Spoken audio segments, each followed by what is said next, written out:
On dit que la musique peut libérer l'âme. Mais pour Louise Dubois, la musique était devenue les barreaux de sa prison.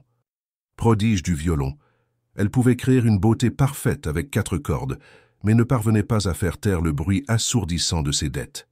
Le cœur lourd à cause de la maladie de son père et sa vie s'effondrant, elle s'échappe vers le seul endroit qui promet un instant d'oubli.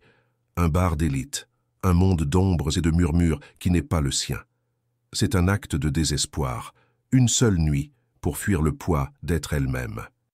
Mais dans l'obscurité, un regard la trouve. Il appartient à un roi dans son château de verre et d'acier, observant la ville d'en haut. Il s'appelle Marco Bellini, un homme sculpté dans le pouvoir et le silence. Un philanthrope pour le monde, un prédateur dans les ombres où personne n'ose regarder. Il ne l'aborde pas avec une menace, il l'aborde avec une compréhension qui la déconcerte, avec un regard qui voit chaque fissure de son âme et avec une immobilité qui contredit le danger qui l'entoure. Leur connexion n'est pas une rencontre fortuite, c'est une évaluation. Elle ne cherchait pas un sauveur, elle cherchait une issue. Au lieu de cela, elle a trouvé un geôlier. C'est l'histoire d'une femme dont la musique était le seul sanctuaire, jusqu'à ce qu'un homme décide que la musique, et la musicienne, lui appartenaient. C'est un conte sur la façon dont les plus beaux dons peuvent devenir les chaînes les plus lourdes, et comment un homme qui possède tout peut devenir obsédé par la seule chose qu'il ne peut simplement pas acheter, l'âme d'une femme. Alors, retenez votre souffle et laissez la première note vous entraîner dans notre histoire. Commentez avec un emoji clé si vous croyez que parfois, la sécurité peut être la plus dangereuse des prisons, et abonnez-vous pour plus d'histoires d'hommes dangereux et des femmes qui osent entrer dans leur monde. Préparez-vous pour une histoire qui prouve que parfois la seule façon de sauver sa vie est de la donner. C'est l'histoire d'une violoniste brisée et de l'homme qui en a fait sa prisonnière dorée. La note finale flottait dans l'air de la salle de répétition, un fil de son parfait et chatoyant. C'était pur, magnifique et totalement creux. Louise Dubois abaissa son violon, le bois poli de la copie de Stradivarius, semblant froid et étranger contre sa joue. Ses doigts lui faisaient mal, le bout de ses doigts calleux et engourdi, mais la douleur dans sa poitrine était un fardeau bien plus lourd. La musique, autrefois son sanctuaire, ressemblait maintenant à une cage, ses barreaux forgés par les attentes et l'échec. Sur la petite table à côté de son pupitre, une lettre était ouverte. Son en-tête d'entreprise, aux lignes nettes, semblait se moquer des courbes élégantes de la partition. C'était la 3e du mois. Dernier avis. Les mots étaient tamponnés dans un rouge terrifiant. Elle n'avait pas besoin de relire les chiffres.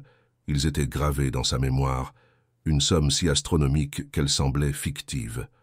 C'était le prix du lent et silencieux dépérissement de son père dans un lit d'hôpital à des kilomètres de là. C'était le poids qui l'écrasait. Un tremblement commença dans sa main, une trahison de ses mêmes doigts qui pouvaient tirer des sons célestes de 4 simples cordes. Elle plaça le violon dans son étui doublé de velours avec la révérence d'un prêtre manipulant une sainte relique et ferma les loquets. Le silence qui suivit fut assourdissant. C'était le silence d'un appartement vide, des appels sans réponse du service financier, d'un avenir qu'elle ne pouvait plus voir. Ce soir, elle ne pouvait pas le supporter. Elle ne pouvait pas retourner dans son petit appartement et affronter les factures. Elle ne pouvait plus répéter. Le prétexte de créer de la beauté lui semblait un mensonge grotesque. Pour la première fois de sa vie, Louise Dubois, la disciplinée, la concentrée, la prodige, voulait fuir. Elle voulait disparaître. Elle se retrouva dans un quartier de cité d'argent qu'elle ne fréquentait jamais. Ici, les bâtiments étaient des titans de vieilles pierres, leurs fenêtres brillant d'une lumière ambrée de vieilles fortunes. Elle poussa une lourde porte en chêne et entra dans un monde d'ombres et de murmures. L'endroit s'appelait Les Braises. L'air était épais de l'odeur de whisky cher, de vieux cuir et du parfum faible et doux des secrets. Un jazz instrumental discret s'échappait de haut-parleurs cachés. Un contraste frappant avec les concertos exigeants qui régissaient sa vie. Des hommes en costume sur mesure parlaient à voix basse, leur rire un grondement sourd. Louise sentit une rougeur lui monter au cou. Sa simple robe noire et son manteau usé lui semblaient être le costume d'une autre classe sociale. Elle était une imposture ici, un moineau qui s'était égaré dans une fosse au lion. Elle se glissa sur un tabouret de bar dans le coin le plus éloigné, commandant un verre de vin qu'elle ne pouvait pas se permettre d'une voix qu'elle reconnut à peine comme la sienne. Elle avait juste besoin d'un moment. 1 heure. Une seule nuit où elle ne serait pas Louise Dubois, la fille défaillante, la musicienne en difficulté. Elle était à mi-chemin de son verre, le vin ne faisant que peu pour engourdir les arêtes vives de sa panique, quand elle le sentit. Un regard. Il n'était ni indiscret ni lubrique. Il était lourd, un poids physique sur sa peau. Elle résista à l'envie de regarder, son cœur commençant un rythme frénétique et staccato contre ses côtes. Mais la sensation persistait, une attraction magnétique qu'elle ne pouvait ignorer. Lentement, elle leva les yeux et balaya la pièce faiblement éclairée. Et puis elle le trouva. Il était assis seul dans un profond fauteuil en cuir, partiellement enveloppé d'ombre. Il ne la regardait pas avec une curiosité ouverte, mais avec une immobilité profonde et troublante. Il semblait avoir la quarantaine, ses cheveux sombres touchés par la plus légère pointe d'argent aux tempes. Son costume était un chef-d'œuvre de perfection discrète, le tissu anthracite foncé épousant impeccablement ses larges épaules. Pas de clinquant, pas de bijoux ostentatoires. Son pouvoir n'était pas annoncé. C'était simplement un fait, une aura qui émanait de lui comme un frisson. Son visage était une étude de lignes dures et belles, une mâchoire forte, un nez droit, une bouche qui semblait n'avoir jamais connu un sourire insouciant. Mais c'étaient ses yeux qui la captivaient.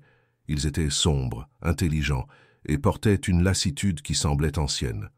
Et ils étaient entièrement fixés sur elle. Il la vit regarder.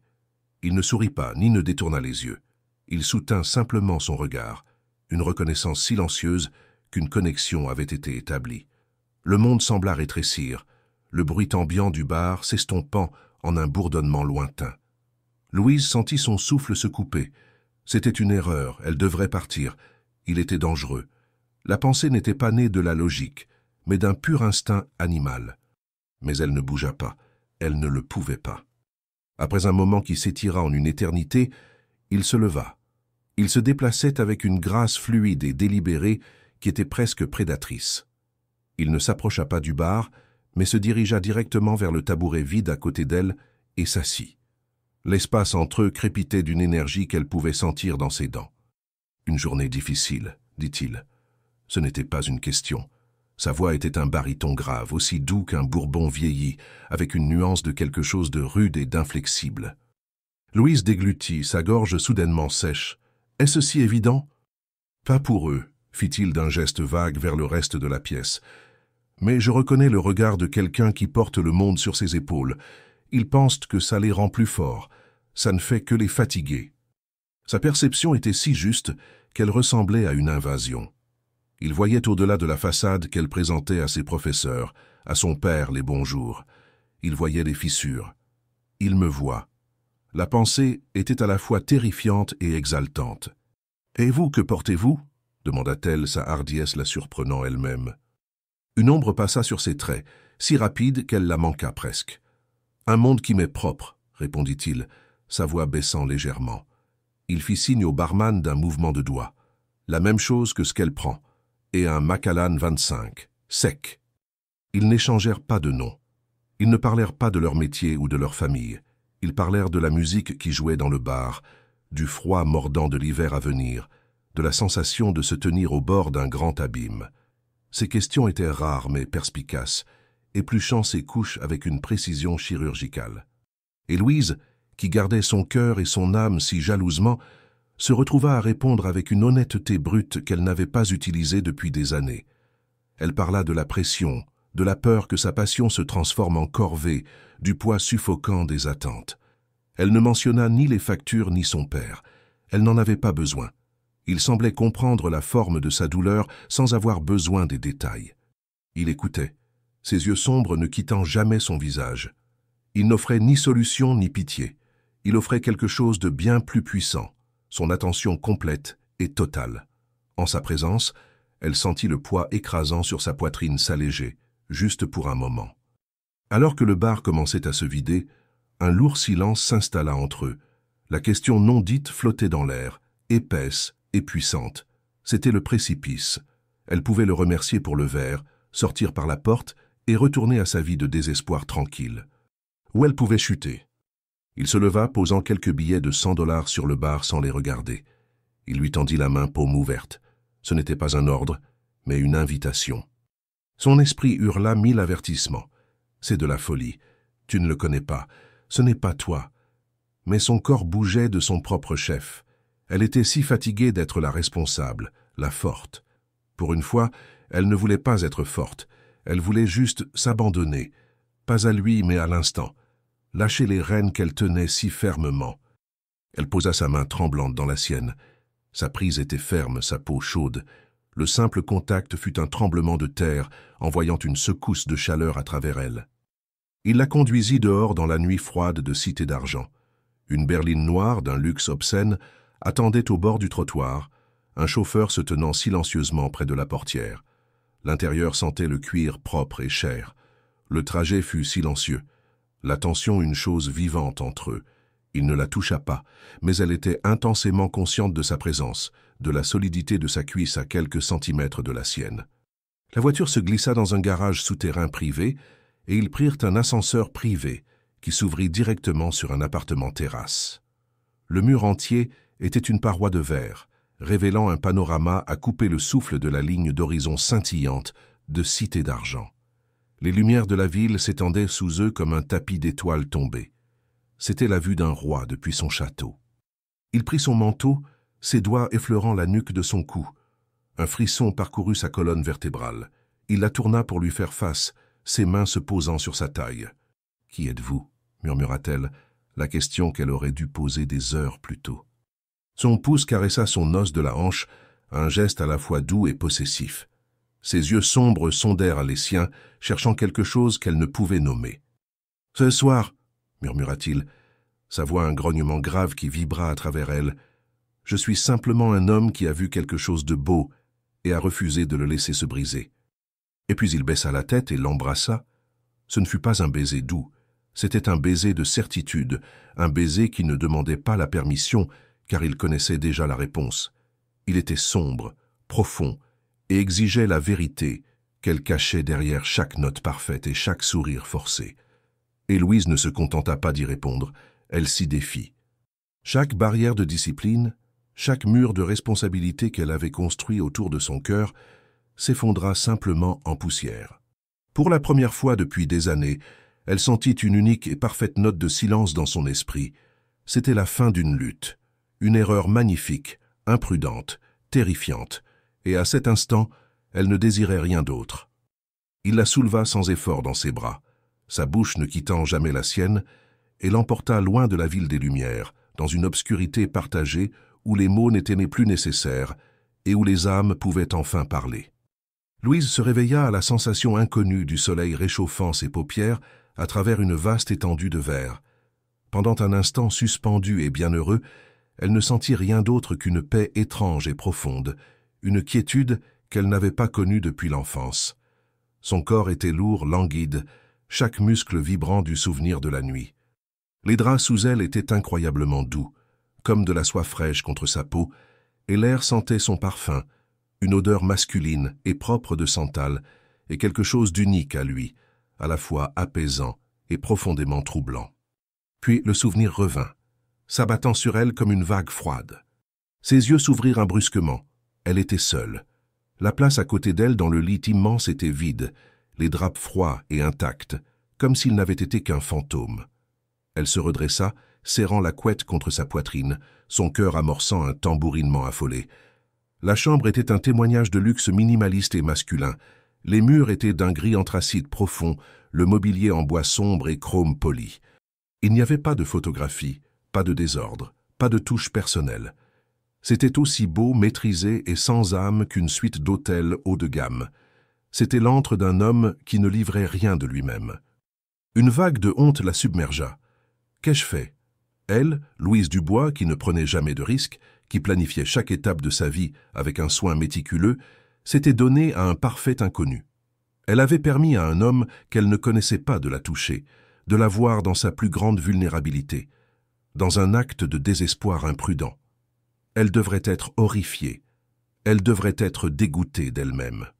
Mais alors qu'elle était assise là, baignée par la lumière du matin qui filtrait par la fenêtre panoramique, Le sentiment qui montait en elle n'était pas le dégoût. C'était un frisson indéniable et terrifiant. Elle se souvint de la force de ses mains, de la chaleur possessive de sa bouche, du timbre grave de sa voix dans l'obscurité. Il avait dénoué chaque nœud serré de peur et de responsabilité en elle, et l'avait remplacé par une libération brute et tremblante. Elle s'était sentie vue. Et pour une femme qui s'était sentie invisible depuis si longtemps, la sensation était aussi addictive que n'importe quelle drogue. Secouant la tête, essayant de dissiper le brouillard du souvenir, elle glissa hors du lit. Ses pieds s'enfoncèrent dans un tapis sombre et moelleux. Ses vêtements de la veille avaient disparu. À leur place, disposé proprement sur un fauteuil en cuir, se trouvait un simple et élégant peignoir de soie noire. Hésitante, elle l'enfila. Le tissu était somptueux contre sa peau. C'était un monde auquel elle n'appartenait pas, un monde de services silencieux et de luxe sans effort. Elle se dirigea vers le salon principal. La vue qui l'avait stupéfaite la nuit dernière était encore plus magnifique à la lumière du jour. Cité d'argent s'étendait sous elle, un royaume d'acier et de verre, son agitation matinale, un film muet depuis cette hauteur impossible. Sur l'îlot de cuisine en marbre, un unique couvert avait été mis.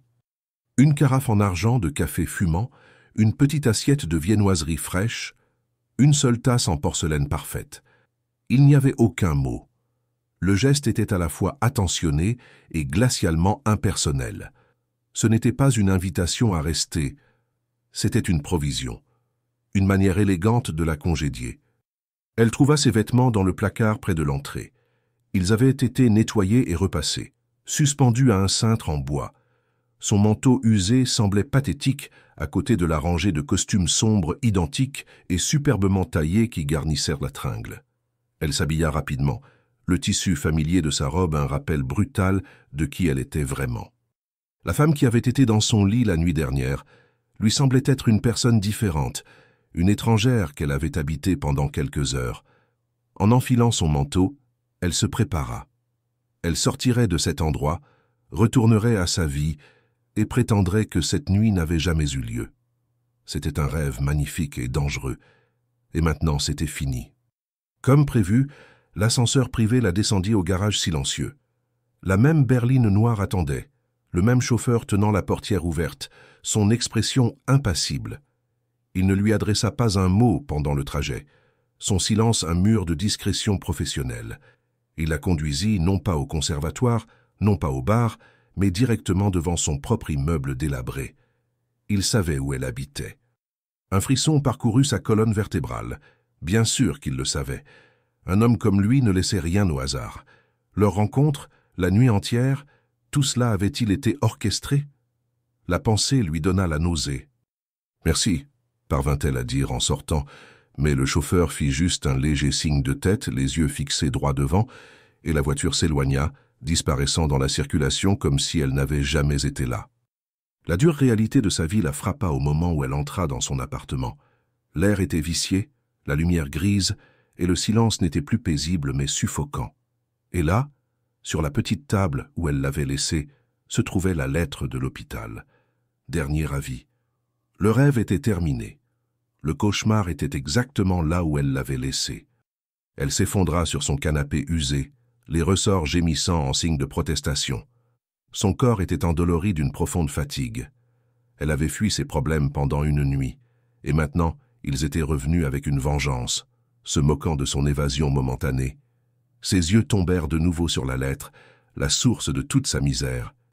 Elle la ramassa, avec l'intention de la déchirer en 1000 morceaux, de détruire la preuve de son échec. Mais son regard tomba sur les petits caractères en bas de l'entête, quelque chose qu'elle n'avait jamais pris la peine de lire auparavant. C'était une liste des membres du conseil d'administration et des principaux bienfaiteurs de l'hôpital. Ses yeux parcoururent les noms sans intérêt jusqu'à ce qu'ils s'arrêtent sur un seul. Président du conseil d'administration, M. Marco Bellini. Le nom ne lui disait rien. Un picotement de malaise la parcourut, une étrange prémonition qu'elle ne pouvait expliquer. Une coïncidence. Ça devait l'être. Cité d'Argent était une grande ville. Elle laissa tomber la lettre par terre et prit la télécommande, cherchant désespérément une distraction, n'importe quel bruit pour remplir le silence oppressant. Elle alluma la télévision sur une chaîne d'information locale du matin. Théâtre et le gala annuel de l'Orchestre symphonique de Cité d'Argent a été un succès retentissant hier soir, récoltant un montant record pour les programmes de musique pour les jeunes de la ville, disait la présentatrice enjouée. L'invité d'honneur de la soirée était le plus éminent mécène des arts de la ville, le philanthrope Marco Bellini. L'écran montra des images du gala, et le souffle quitta le corps de Louise en un unique hoquet de douleur. Descendant un grand escalier, serrant la main du maire, c'était lui, l'homme du bar, l'homme de l'appartement terrasse, l'homme dont elle venait de quitter le lit quelques heures plus tôt. Il paraissait encore plus redoutable à l'écran, son smoking sur mesure soulignant la largeur de ses épaules, son expression d'une maîtrise froide et détachée. La caméra zooma sur son visage, alors qu'il offrait un bref sourire poli qui n'atteignait pas ses yeux sombres et lasses. La légende au bas de l'écran apparut, scellant son destin en lettres blanches et froides. Marco Bellini, PDG de Bellini Global Holdings. Louise sentit le monde basculer et tourner. Son sang se glaça. L'homme auquel elle s'était abandonnée, l'étranger qui avait vu les fissures de son âme, n'était pas juste un riche homme d'affaires. Il était le président du conseil de l'hôpital qui menaçait de détruire sa famille.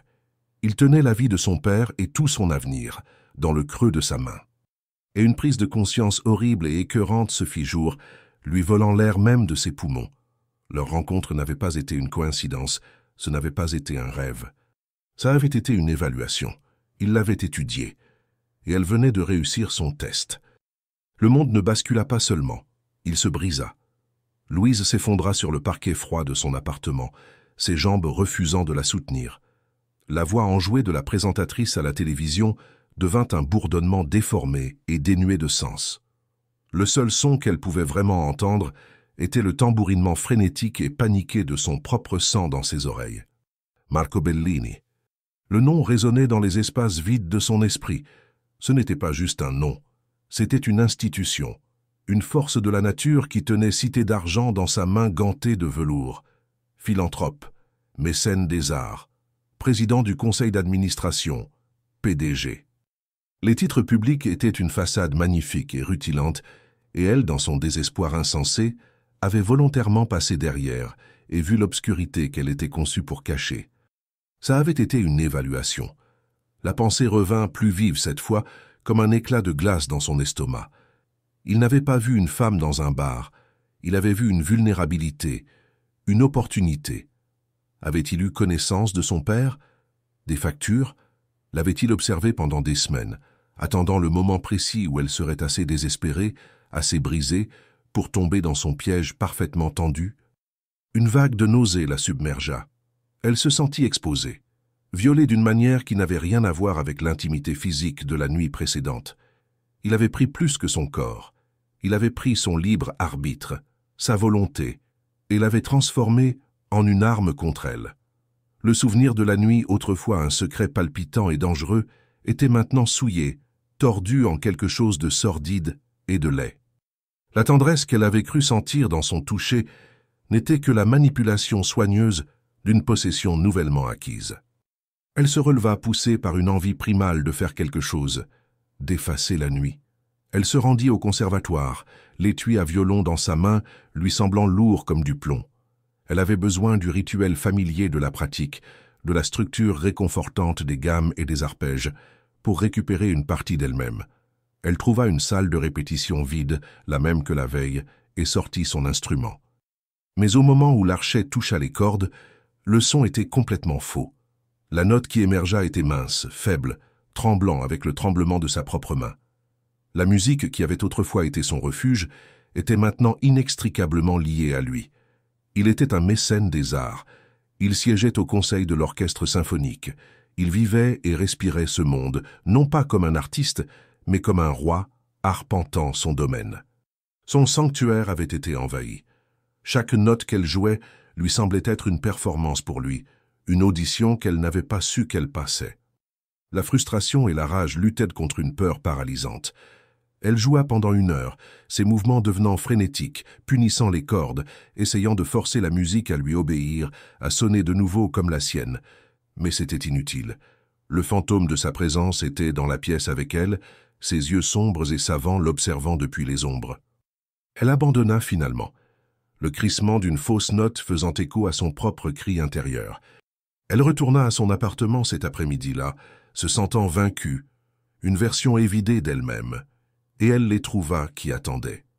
Deux hommes, tous deux bâtis comme des montagnes, et vêtus des mêmes costumes sombres et impeccablement taillés que les hommes de son entourage, se tenaient devant la porte de son appartement.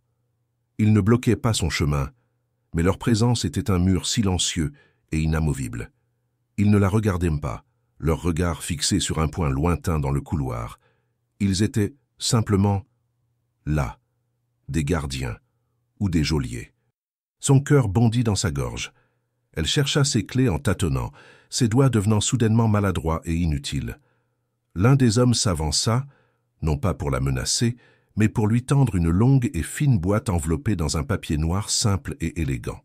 « Une livraison pour Mademoiselle Dubois », dit-il, sa voix un monotone grave et plat, dénué de toute émotion. Louise fixa la boîte, incapable de bouger. « Je n'ai rien commandé. »« On vous l'a envoyé », répliqua l'homme, son ton indiquant clairement que ce n'était pas une conversation. Il tendit la boîte un peu plus. L'accepter n'était pas un choix. Ses mains tremblaient en prenant le paquet. Il était étonnamment lourd. Les deux hommes firent un signe de tête simultané, presque imperceptible, puis se tournèrent et s'éloignèrent, leurs pas silencieux sur le tapis usé du couloir. Ils disparurent dans les escaliers, sans un regard en arrière. À l'intérieur de son appartement, elle ferma la porte à clé et au verrou, son dos pressé contre le bois comme si cela pouvait la protéger. Elle fixa la boîte dans ses mains. Elle venait de lui. C'était obligé. Un cadeau? Un avertissement? Avec Marco Bellini, elle soupçonnait que c'était la même chose. Avec des doigts tremblants, elle déchira le papier. À l'intérieur se trouvait un long étui sombre en cuir poli et usé par le temps. Ce n'était pas une boîte à bijoux. C'était un étui à violon. Son souffle se coupa. Elle avait déjà un violon, un très bon, une copie pour laquelle elle avait économisé pendant des années. Elle posa l'étui sur son canapé et défit lentement les loquets en laiton terni. Ils s'ouvrirent avec un son doux et coûteux. Elle souleva le couvercle. Et l'air quitta ses poumons. Reposant sur un lit de velours violet profond et délavé, se trouvait un violon. Mais ce n'était pas n'importe quel violon. Louise connaissait ses lignes, sa couleur, la courbe délicate et spécifique de ses ouïes, la façon dont un maître luthier des siècles auparavant avait travaillé l'érable de son dos en une flamme subtile et chatoyante. Elle n'avait vu des instruments comme celui-ci que derrière une vitre dans des musées ou dans les pages des livres. C'était un amati, un vrai, un instrument valant non seulement une fortune, mais une pièce d'histoire inestimable, sa voix ayant chanté dans les plus grandes salles de concert d'Europe. C'était le saint graal d'un musicien. C'était un cadeau impossible, extravagant, terrifiant. Nichée dans les rubans de soie retenant l'archet, se trouvait une petite carte couleur crème pliée en deux. Son nom, Louise, était écrit sur le devant d'une écriture forte et élégante.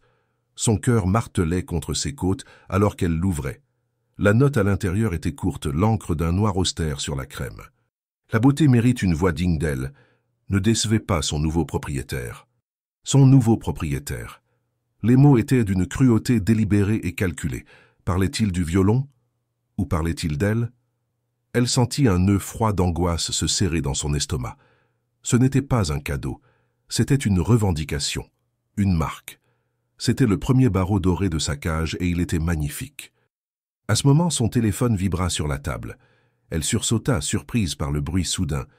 C'était un numéro qu'elle ne reconnaissait pas, un numéro privé.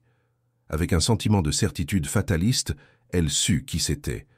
Elle fixa l'écran, le regardant vibrer, son esprit hurlant de ne pas répondre. « Laisse sonner. Fais comme si tu ne l'avais jamais reçu. » Mais que se passerait-il alors? Les deux hommes réapparaîtraient-ils à sa porte? L'incertitude était pire que la connaissance. D'un pouce tremblant, elle répondit à l'appel et porta le téléphone à son oreille, sa propre respiration forte et saccadée. Il y eut un silence d'un instant. Puis sa voix, ce même baryton grave et doux du bar, une voix qui l'avait enveloppé comme une couverture chaude il y a à peine 2 nuits, envoyait maintenant une lance de glace pure à travers ses veines. « Louise !» Il prononça son nom non pas comme une salutation, mais comme une constatation, une confirmation de propriété. Elle ne pouvait pas parler. Sa gorge s'était nouée. « Vous avez reçu mon cadeau » continua-t-il avec une certitude calme dans son ton. « Je suppose que vous l'avez trouvé acceptable. »« Que voulez-vous de moi » parvint-elle enfin à murmurer, les mots ayant un goût de cendre dans sa bouche. Il y eut une autre pause à l'autre bout du fil, un silence si lourd qu'elle pouvait le sentir. Elle pouvait l'imaginer dans son appartement terrasse, regardant la ville qui lui appartenait, tenant le téléphone d'une poigne détendue et facile, tandis qu'elle tremblait dans son minuscule appartement. « Je veux que vous vous prépariez, » dit-il, sa voix tombant dans ce murmure grave et intime dont elle se souvenait si vivement. « Vous porterez la robe rouge, celle qui est au fond de votre placard. Je vous fais chercher à 7 heures. Nous allons à la symphonie. » Ce n'était pas une question, ce n'était pas une invitation. C'était un ordre. Et alors que la ligne devenait silencieuse, Louise fixa le violon inestimable, un chef-d'œuvre d'art et d'histoire, et comprit. Elle n'était pas simplement invitée à un concert, elle allait être exposée. Le silence qui suivit la coupure de la ligne fut plus terrifiant que sa voix ne l'avait été. Louise resta figée au centre de son petit salon, le téléphone toujours pressé contre son oreille, écoutant le sifflement vide et moqueur de la ligne. La robe rouge, celle qui est au fond de votre placard. Comment pouvait-il connaître l'existence de cette robe? Une peur froide et rampante lui parcourut l'échine. Cette robe était un fantôme. Elle l'avait achetée il y a 2 ans pour une audition à l'orchestre symphonique à laquelle, finalement, elle avait été trop intimidée pour se présenter. C'était une extravagance magnifique et insensée, une touche de soie cramoisie dans une garde-robe de noir et de gris pratique. Elle l'avait portée une seule fois pour elle-même, devant le miroir, avant de la repousser au fond du placard, symbole d'un courage qu'elle ne possédait pas. L'avait-il observée depuis si longtemps? Ces hommes étaient-ils entrés dans son appartement pendant son absence? L'idée était une violation, rendant l'air même autour d'elle contaminé. Son foyer, son seul espace sûr, n'était plus sûr. Il ne l'avait pas seulement jaugée en une nuit, il l'avait étudiée, cataloguée, appris ses vulnérabilités. Elle était un insecte sous son microscope. Pendant un instant sauvage et fugace, un élan de défi la submergea. Elle dirait non. Elle fermerait la porte à clé et refuserait d'ouvrir. Et puis quoi?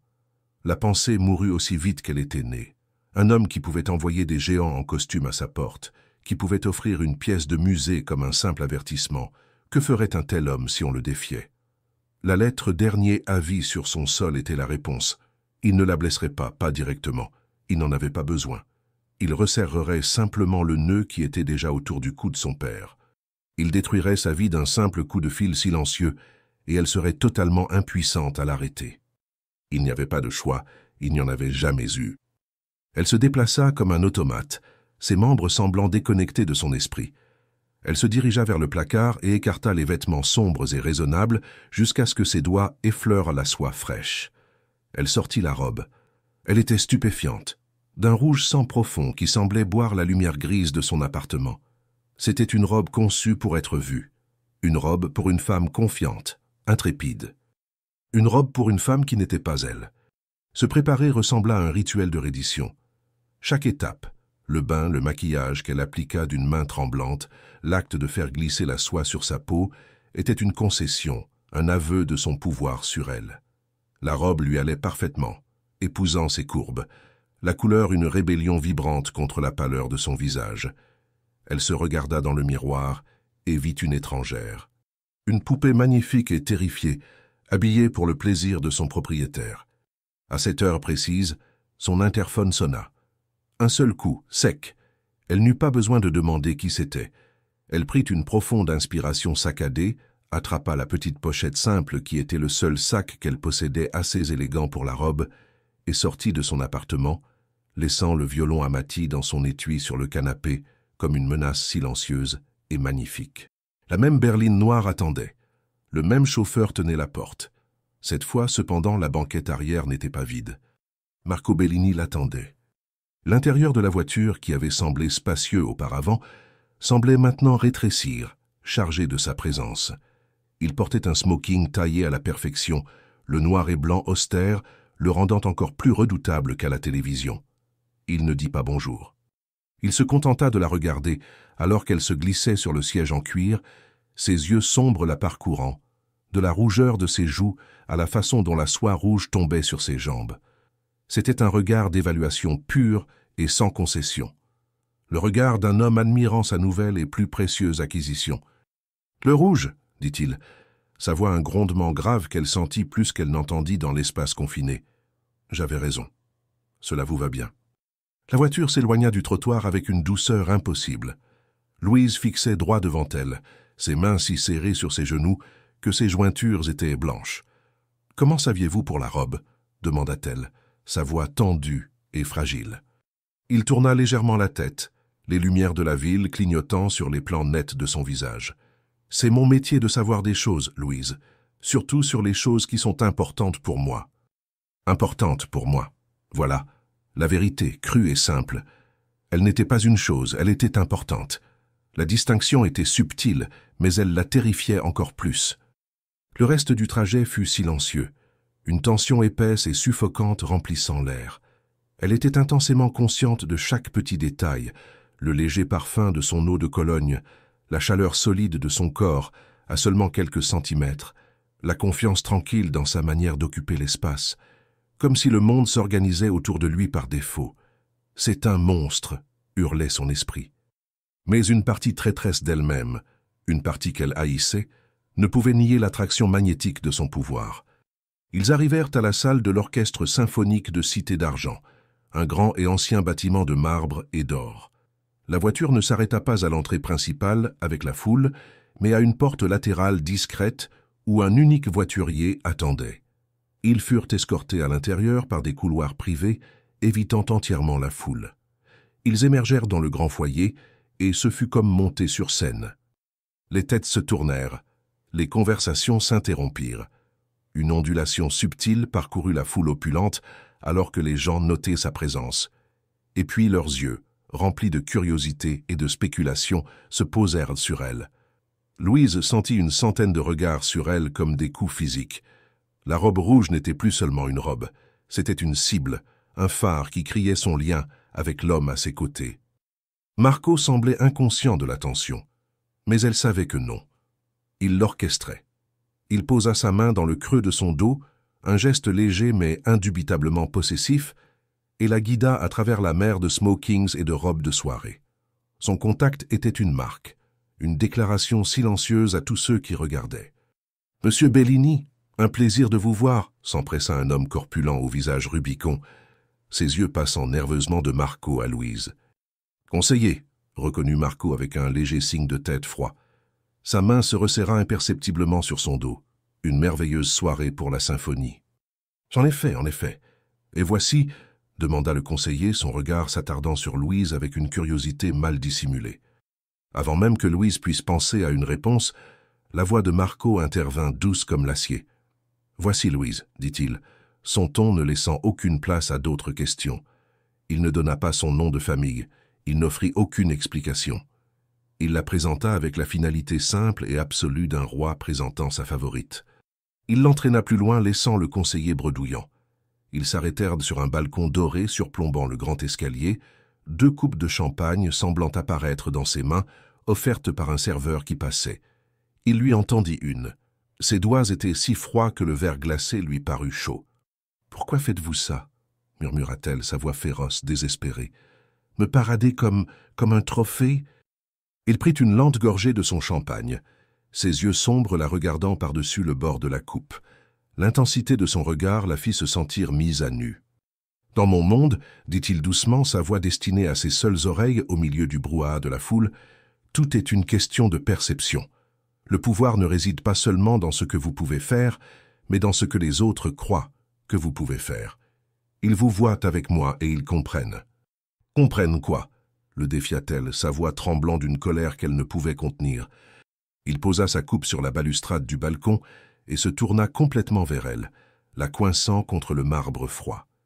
Il leva la main, et pendant une seconde terrifiante, elle crut qu'il allait la frapper. Au lieu de cela, son pouce se leva pour tracer doucement la ligne de sa mâchoire, son contact d'une douceur choquante contre sa peau. « Oh, ils comprennent, » murmura-t-il, son regard tenant le sien captif, « que la plus belle chose de cette ville m'appartient désormais. Ils comprennent que vous toucher ou même vous regarder de travers serait une erreur fatale. Il se pencha plus près, son souffle chaud contre son oreille. « Je ne vous parade pas, Louise. Je vous protège. Bienvenue dans mon monde. Bienvenue dans mon monde. » Les mots résonnaient dans ses oreilles. Une déclaration qui était à la fois une menace et une sorte de vœu tordu. Une protection. Cela ressemblait à la forme la plus suffocante de propriété. Son monde n'était pas un sanctuaire. C'était une forteresse, et il venait d'en verrouiller la porte avec elle à l'intérieur. Les carillons sonnèrent, une série de notes douces et mélodiques signalant le début du spectacle. La foule commença à se diriger vers les grandes portes de la salle de concert. La main de Marco revint dans le creux de son dos, un poids constant et possessif, et il la guida non pas vers les sièges généraux, mais vers un escalier privé bordé de velours. Il menait au cercle supérieur, puis à une unique loge isolée qui surplombait l'auditorium comme la chambre d'observation privée d'un roi. Alors qu'il s'installait dans les moelleux fauteuils de velours, Louise ressentit une vague d'ironie amère et tranchante. Combien de fois avait-elle rêvé de cela? D'être assise ici, de faire partie de ce monde de mécènes et de bienfaiteurs? Elle avait imaginé gagner sa place par des années de pratique exténuante, par la seule force de son talent. Au lieu de cela, elle était ici comme une décoration, un accessoire pour un homme qui avait acheté son accès. Les lumières de la grande salle s'éteignirent et un silence tomba sur le public. L'orchestre monta sur scène. Le chef d'orchestre leva sa baguette et la première pièce commença. C'était du Mozart. Léger, élégant, une confiserie de sons. La musicienne en Louise essaya de s'y perdre. Elle essaya de suivre l'interaction complexe des cordes, mais elle ne le pouvait pas. Sa conscience était entièrement absorbée par l'homme assis à côté d'elle. Il ne bougeait pas, il ne regardait pas de programme. Il restait simplement assis dans l'obscurité, une figure d'une immobilité absolue, et écoutait. Elle pouvait sentir l'intensité de sa concentration. Il n'entendait pas seulement la musique, il la disséquait, la consumait. Était-ce cela qu'il avait vu en elle, dans sa musique? Une chose de beauté à analyser, à comprendre et finalement à posséder? Elle risqua un regard vers lui. Dans la faible lueur réfléchie de la scène, son profil était net et sévère. Ses yeux étaient fixés sur le premier violon et son expression était d'une concentration profonde et indéchiffrable. Il n'était pas juste une brute avec de l'argent. Il comprenait ce monde. Il appréciait le talent artistique, la discipline, la perfection. Et cela, d'une certaine manière, était encore plus terrifiant. La première partie du concert se termina. Les lumières se rallumèrent. Marco tourna la tête, ses yeux sombres rencontrant les siens dans la lumière retrouvée de leur loge privée. « Le premier violon, déclara-t-il, sa voix un murmure grave. Son vibrato est faible dans les registres aigus. Il craint les notes hautes. » La critique était si précise, si techniquement correcte, qu'elle la laissa sans voix. C'était la même observation qu'elle avait faite elle-même. Il n'écoutait pas seulement, il jugeait. « Vous en savez beaucoup sur la musique, » dit-elle, les mots semblant inadéquats.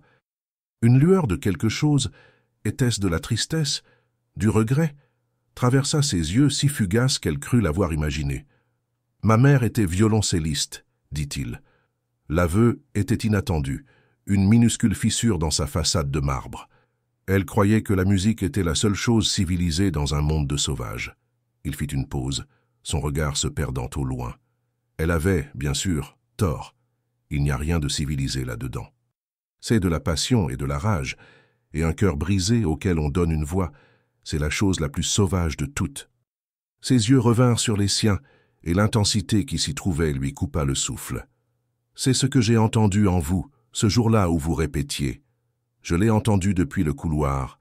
Vous ne jouiez pas seulement les notes, vous les arrachiez de votre âme. La seconde moitié du programme commença. La pièce était la 4e symphonie de Tchaïkovski. À 1000 lieues de l'élégance polie de Mozart, c'était une symphonie du destin, une œuvre brutale, passionnée et finalement tragique. Dès le premier éclat des corps, le motif du destin, Louise sentit un frisson lui parcourir les bras. Alors que la musique enflait, une tempête tumultueuse de cordes et de cuivres, elle sentit ses propres émotions se refléter dans le son. Le désespoir, la lutte, les brefs moments de beauté fulgurante qui étaient inévitablement écrasés par le retour implacable de ce thème sombre et initial. C'était l'histoire de sa vie, écrite en musique un siècle avant sa naissance. Sans réfléchir, une seule larme s'échappa de son œil et traça un chemin chaud sur sa joue. Elle essaya rapidement et silencieusement de l'essuyer, espérant que l'obscurité cacherait son moment de faiblesse. Mais il vit. Elle sentit sa main couvrir la sienne là où elle reposait sur l'accoudoir en velours entre eux. Son contact n'était ni forcé ni exigeant. Il était ferme, chaud, et il enveloppa toute sa main. Son pouce commença à bouger en un cercle lent et hypnotique sur ses jointures. Était-ce un geste de réconfort, de propriété? Avec lui, les deux étaient indiscernables. Elle ne se retira pas. Elle ne le pouvait pas. Piégée dans le noir avec la musique magnifique et tragique qui enflait autour d'eux, son contact était la seule chose solide dans un monde qui se dissolvait. Elle ferma les yeux, et pour le reste de la symphonie, elle se contenta d'écouter, sa main captive dans la sienne, la larme séchant sur sa joue. Elle était sa prisonnière, oui, mais à cet instant il était aussi le seul qui semblait comprendre le langage du chagrin de son âme. Lorsque les derniers accords fracassants de la symphonie s'éteignirent et que le public éclata en applaudissements, ils restèrent assis, sa main couvrant toujours la sienne. Finalement, alors que les lumières de la salle se rallumaient complètement, il la relâcha. La perte de contact lui parut étrangement abrupte, laissant sa peau froide. « Il est temps de partir, dit-il. » Sa voix de nouveau froide et contrôlée, le moment de vulnérabilité partagée, si c'en était un, disparut comme s'il n'avait jamais existé. Le trajet de retour à son appartement fut aussi silencieux que l'aller. Mais le silence avait changé. Auparavant, il avait été rempli de tension et de colère. Maintenant, il était rempli d'une intimité confuse et pesante. Il avait vu une partie d'elle, la partie qu'elle cachait à tout le monde, la partie que seule la musique pouvait toucher. La voiture s'arrêta devant son immeuble. Elle s'attendait à ce qu'il la laisse simplement sortir. Au lieu de cela, il sortit avec elle.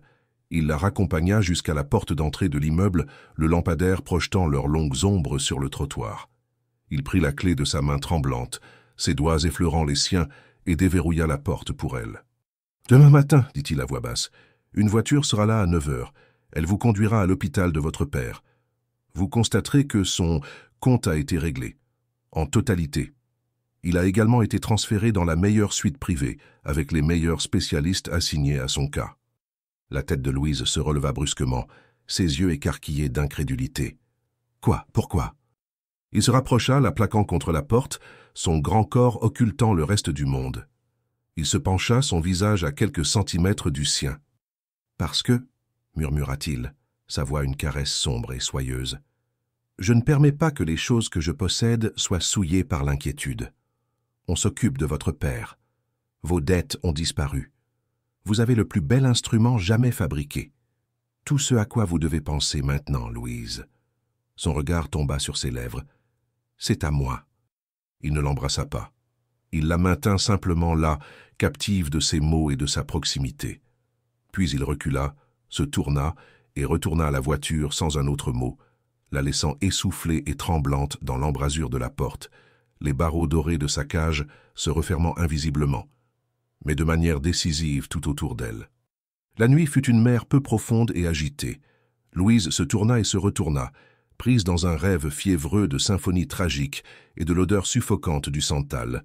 Quand elle se réveilla, la pâle lumière du matin lui parut invasive, exposant la vérité de la veille. Ce n'avait pas été un rêve. L'étui du violon Amati était toujours sur son canapé, un témoignage silencieux et brillant de sa nouvelle réalité. « Vos dettes ont disparu. » Ces mots l'avaient suivi dans son sommeil, une berceuse tentatrice et empoisonnée.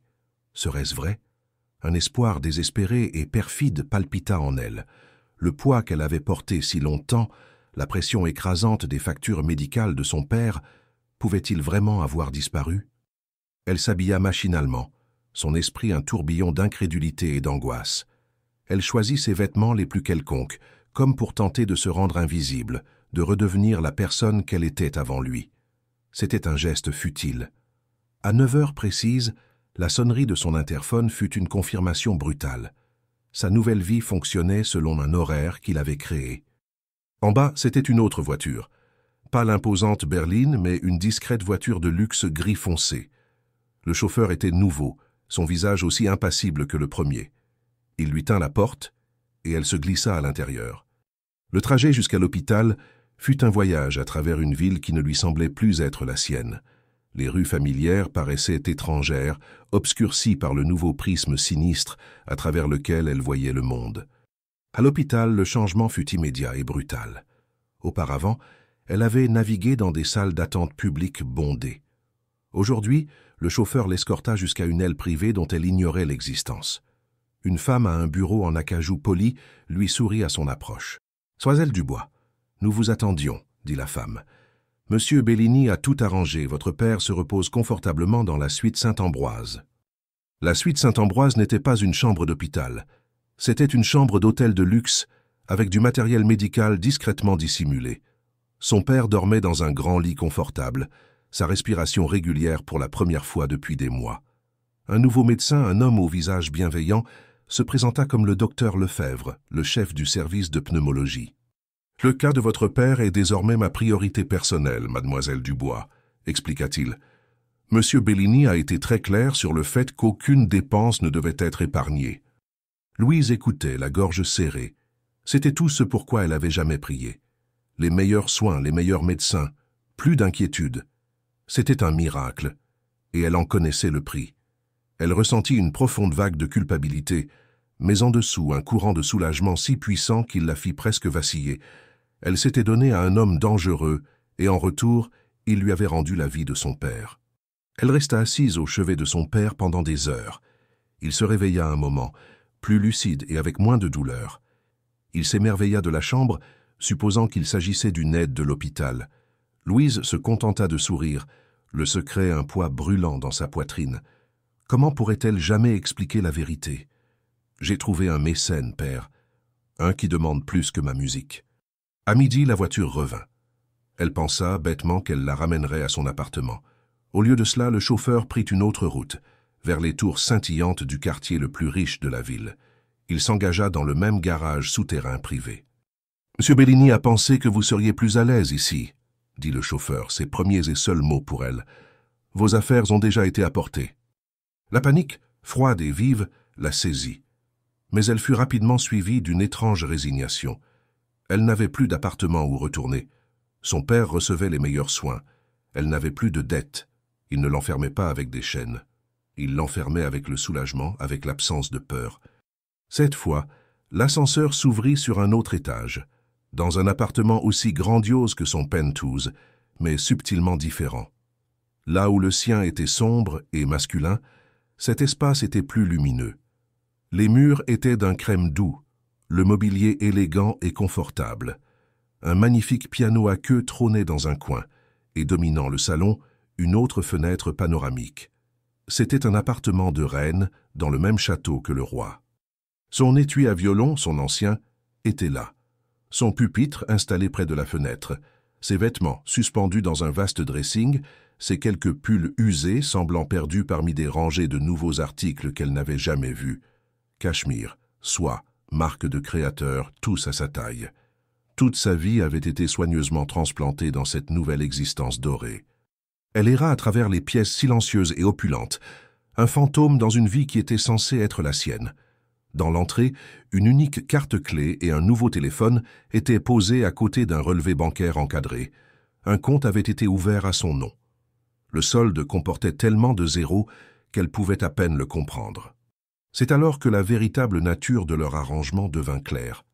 Il n'aurait pas à l'enfermer. Il avait simplement supprimé toutes les raisons pour lesquelles elle pourrait partir. Il n'avait pas construit les murs de sa prison avec de la pierre. Il les avait construits avec du confort, du luxe et l'accomplissement de ses prières les plus désespérées. C'était une cage tissée de ses propres désirs les plus profonds. Et cela en faisait la prison la plus inéluctable de toutes. Elle se dirigea vers l'immense fenêtre, regardant la ville.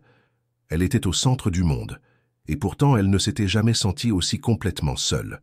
Elle était un oiseau dans une belle boîte de verre insonorisée, capable de voir le monde, mais de ne plus jamais le toucher. Plus tard dans la soirée, alors que le crépuscule peignait le ciel, elle entendit le doux carillon de l'ascenseur. Un instant plus tard, une carte-clé glissa dans la serrure et la porte de son appartement s'ouvrit. Marco Bellini entra. Il n'était plus en costume mais vêtu d'un pantalon sombre et d'un simple pull en cachemire gris qui faisait écho au sien. Il ressemblait moins à un parrain et plus à un homme qui rentre chez lui. Il s'arrêta quand il la vit debout près de la fenêtre, sa silhouette encadrée par la lumière mourante. « Est-ce à votre goût ?» demanda-t-il, sa voix calme, comme s'il était un hôte s'enquérant du confort d'une invitée.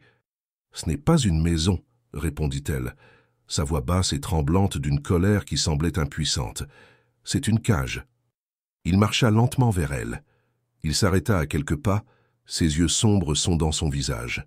« Toutes les choses les plus précieuses sont gardées en sécurité, Louise, » dit-il doucement, « pour les protéger du monde, pour les garder en lieu sûr. » Il fit un autre pas, pour les garder pour moi.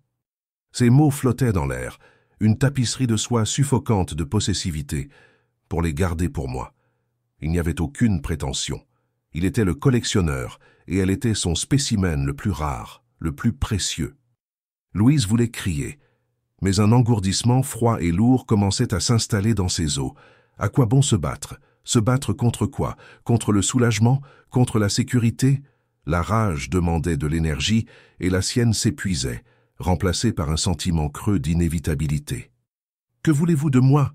demanda-t-elle, la question un écho fatigué de celle qu'elle avait posée au téléphone. Cette fois, sa voix était plate. Marco versa 2 verres d'un vin rouge profond. Il lui en tendit un. Elle ne bougea pas pour le prendre.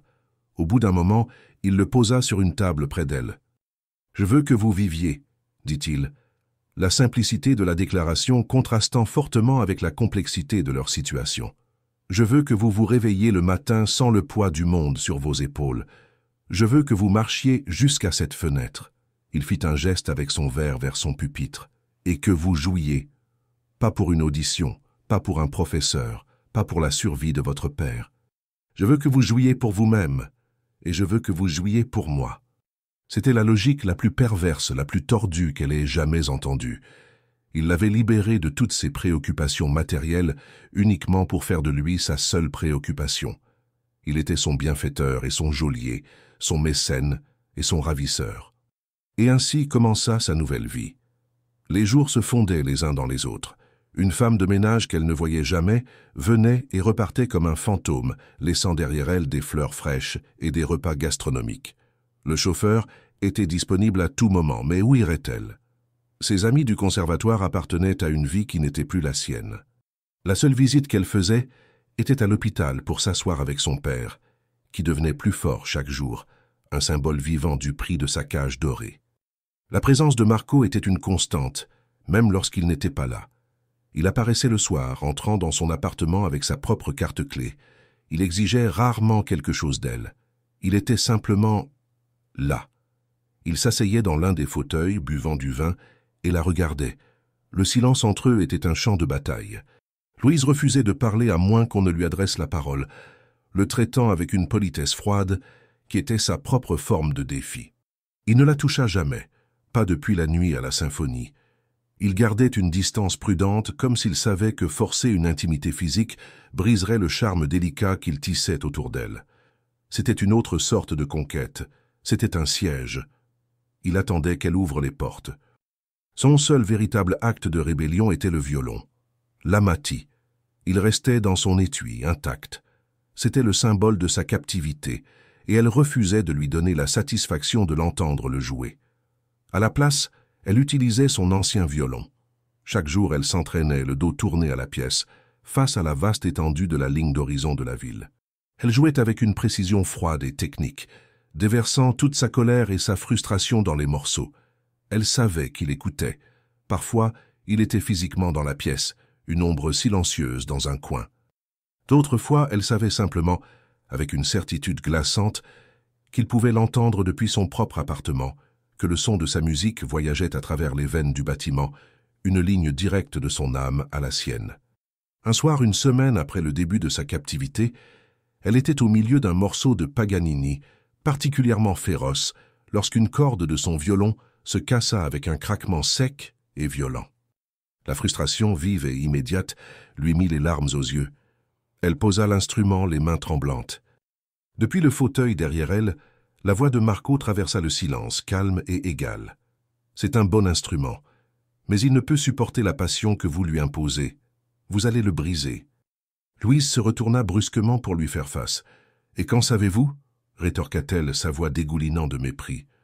Il se leva et se dirigea vers elle. Il regarda son ancien violon, puis son regard se porta sur l'étui fermé de l'Amati. « Je sais qu'une voix comme la vôtre nécessite un instrument capable de résister à sa puissance, » dit-il doucement. Il désigna l'Amati. « Ce violon a survécu pendant 300 ans. Il a survécu aux guerres, aux incendies et aux révolutions. Il a été tenu par des génies et des fous. Il peut vous survivre, Louise. » Il était si proche qu'elle pouvait sentir la chaleur qui émanait de son corps. Ses yeux sombres se fixèrent sur les siens, et pour la première fois, elle vit quelque chose au-delà du contrôle froid. Elle vit une lueur de faim brute, nue. Ce n'était pas seulement pour la musique. Il voulait l'entendre, elle, la partie sauvage et indomptée de son âme dont il avait parlé à la symphonie. Il voulait qu'elle s'abandonne à la musique, parce qu'il savait que ce serait le premier pas pour s'abandonner à lui. L'air entre eux crépitait. C'était un défi, un test, il la mettait au défi. Lentement, délibérément, elle se détourna. Elle se dirigea vers l'étui de l'Amati. Ses doigts tremblaient en défaisant les loquets. Le violon reposait sur son lit de velours, son bois vieilli brillant d'une lumière chaude et intérieure. Elle le souleva. Il semblait être une extension de son propre corps. Elle le cala sous son menton. Elle prit l'archet. Elle ne le regarda pas. Son regard était fixé sur les lumières de la ville. Elle prit une profonde inspiration, ferma les yeux et fit glisser l'archet sur les cordes. Le son qui émergea n'était pas le son d'un violon. C'était le son d'une âme humaine, criant dans l'obscurité. C'était une note si riche, si profonde, si pleine de douleur et de beauté et de rage, qu'elle semblait faire vibrer la vitre même de la fenêtre. C'était le son le plus beau, le plus déchirant qu'elle ait jamais produit. Et dans le silence du vaste appartement, c'était le son d'une reddition absolue et inconditionnelle. La note finale et résonnante de l'Amati s'éteignit, laissant dans la pièce un silence plus lourd et plus profond qu'auparavant. Un silence rempli du fantôme du son, de l'émotion brute et nue qu'elle venait de déverser dans l'air. Louise garda les yeux fermés, son corps tremblant du contre-coup de cette reddition. Le violon lui semblait faire partie d'elle, un canal par lequel elle avait transmis chaque once de sa rage, de son chagrin et de sa fascination terrifiante et involontaire pour l'homme qui se tenait derrière elle. Elle s'était rendue. La pensée était une pierre froide dans son estomac. En jouant de son violon, en laissant sa voix parfaite et ancienne parler pour elle, elle avait enfin répondu à son appel. Elle lui avait donné la seule chose qui lui restait, la vérité non filtrée de son âme. Elle sentit sa présence se rapprocher. Elle n'avait pas besoin d'ouvrir les yeux pour savoir qu'il était maintenant juste derrière elle, si près que son ombre la recouvrait. La chaleur de son corps était une chose tangible, une menace et une promesse. Elle s'attendait à ce qu'il parle, qu'il revendique sa victoire. Au lieu de cela, il n'y eut que le son de sa respiration tranquille. Puis, elle sentit le contact léger comme un souffle de ses doigts sur sa nuque, juste au-dessus du col de son pull. Son contact n'était pas forcé, pas même possessif. Il était d'une douceur choquante, une caresse fantôme qui envoya une décharge de chaleur pure et sans mélange à travers tout son corps. Son souffle se coupa dans sa gorge et un frisson violent la secoua. « La voilà !» murmura-t-il, sa voix un son grave et rauque juste à côté de son oreille. « C'est le son que j'attendais d'entendre. » Ses doigts s'attardèrent sur sa peau un instant de plus, une marque de chaleur et d'appartenance, avant de se retirer. Louise ouvrit les yeux, sa vision floue. Les lumières de la ville dansaient devant elle. Elle se sentit étourdie, désorientée, comme si le monde avait basculé sur son axe. Quand elle trouva enfin la force de se retourner, il retournait vers le bar. Il se déplaçait avec la même grâce délibérée, son sang-froid parfaitement restauré, comme si le moment intensément chargé n'avait jamais eu lieu. « À partir de maintenant, dit-il, sa voix retrouvant son ton habituel, froid et égal, « vous jouerez pour moi tous les soirs. 1 heure, vous pourrez choisir les morceaux. » C'était un ordre déguisé en choix. Et Louise, son corps vibrant encore de la musique et de son contact, savait qu'elle obéirait. La bataille était terminée. Une nouvelle dynamique, bien plus dangereuse, venait de commencer. Les jours suivants s'installèrent dans une nouvelle routine, définie par ce rituel étrange et intime. Chaque soir, il apparaissait. Il se versait un verre, s'installait dans son fauteuil, et elle jouait. Elle choisissait les morceaux les plus exigeants, les plus émotionnellement turbulents qu'elle connaissait. Elle déversait toute sa confusion et son trouble dans la musique, utilisant le violon comme sa seule forme de protestation autorisée, sa seule façon de lui parler sans mots. Et il écoutait. Sa concentration était absolue, une force silencieuse et puissante qui semblait extraire la musique d'elle. Il n'interrompait jamais. Il absorbait simplement le son, ses yeux sombres la regardant, son expression un masque qu'elle ne pouvait déchiffrer. Ses concerts nocturnes devinrent le point central de son existence, une forme de communion étrange, magnifique et profondément troublante. Pendant ces sessions, l'air de l'appartement s'épaississait d'une tension tacite. Louise était intensément consciente de la façon dont son propre corps bougeait lorsqu'elle jouait, de la passion qu'elle savait qu'il voyait dans sa posture, dans la concentration féroce sur son visage. Et elle était plus consciente de lui qu'elle ne l'avait jamais été d'un autre être humain. Elle le haïssait. Elle le haïssait de toutes les fibres de son être. Mais une partie sombre et insidieuse d'elle commençait à désirer son attention, à avoir besoin de la concentration de son regard silencieux et appréciateur. Il faisait toujours attention à ne pas la toucher. Le bref contact sur son cou avait été un événement singulier, une promesse de ce qui était à venir. Mais la distance physique ne semblait qu'amplifier la charge entre eux. Il passait à côté d'elle, son bras effleurant le sien, et elle sursautait comme si elle était brûlée. Un soir, après une interprétation particulièrement éprouvante d'une sonate de Brahms, elle abaissa le violon, se sentant complètement vidée. « Vous êtes seule » affirma-t-il depuis son fauteuil. Ce n'était pas une question. Louise tressaillit à la précision brutale de son observation. « Je suis une prisonnière » corrigea-t-elle, la voix sèche. « Les prisonniers sont souvent seuls. » Il ignora sa pique. « Vous devriez avoir de la compagnie. » Le lendemain après-midi, une voiture noire et élégante arriva pour elle. Le chauffeur dit simplement « Monsieur Bellini a pris un rendez-vous pour vous. » Il la conduisit à l'un des refuges pour animaux les plus exclusifs de la ville. Une femme les attendait. « Mademoiselle Dubois » salua-t-elle chaleureusement. « Monsieur Bellini a appelé. Il a dit que vous cherchiez un ami tranquille. » Louise fut conduite dans une salle de visite privée. Quelques instants plus tard, un employé amena un chat.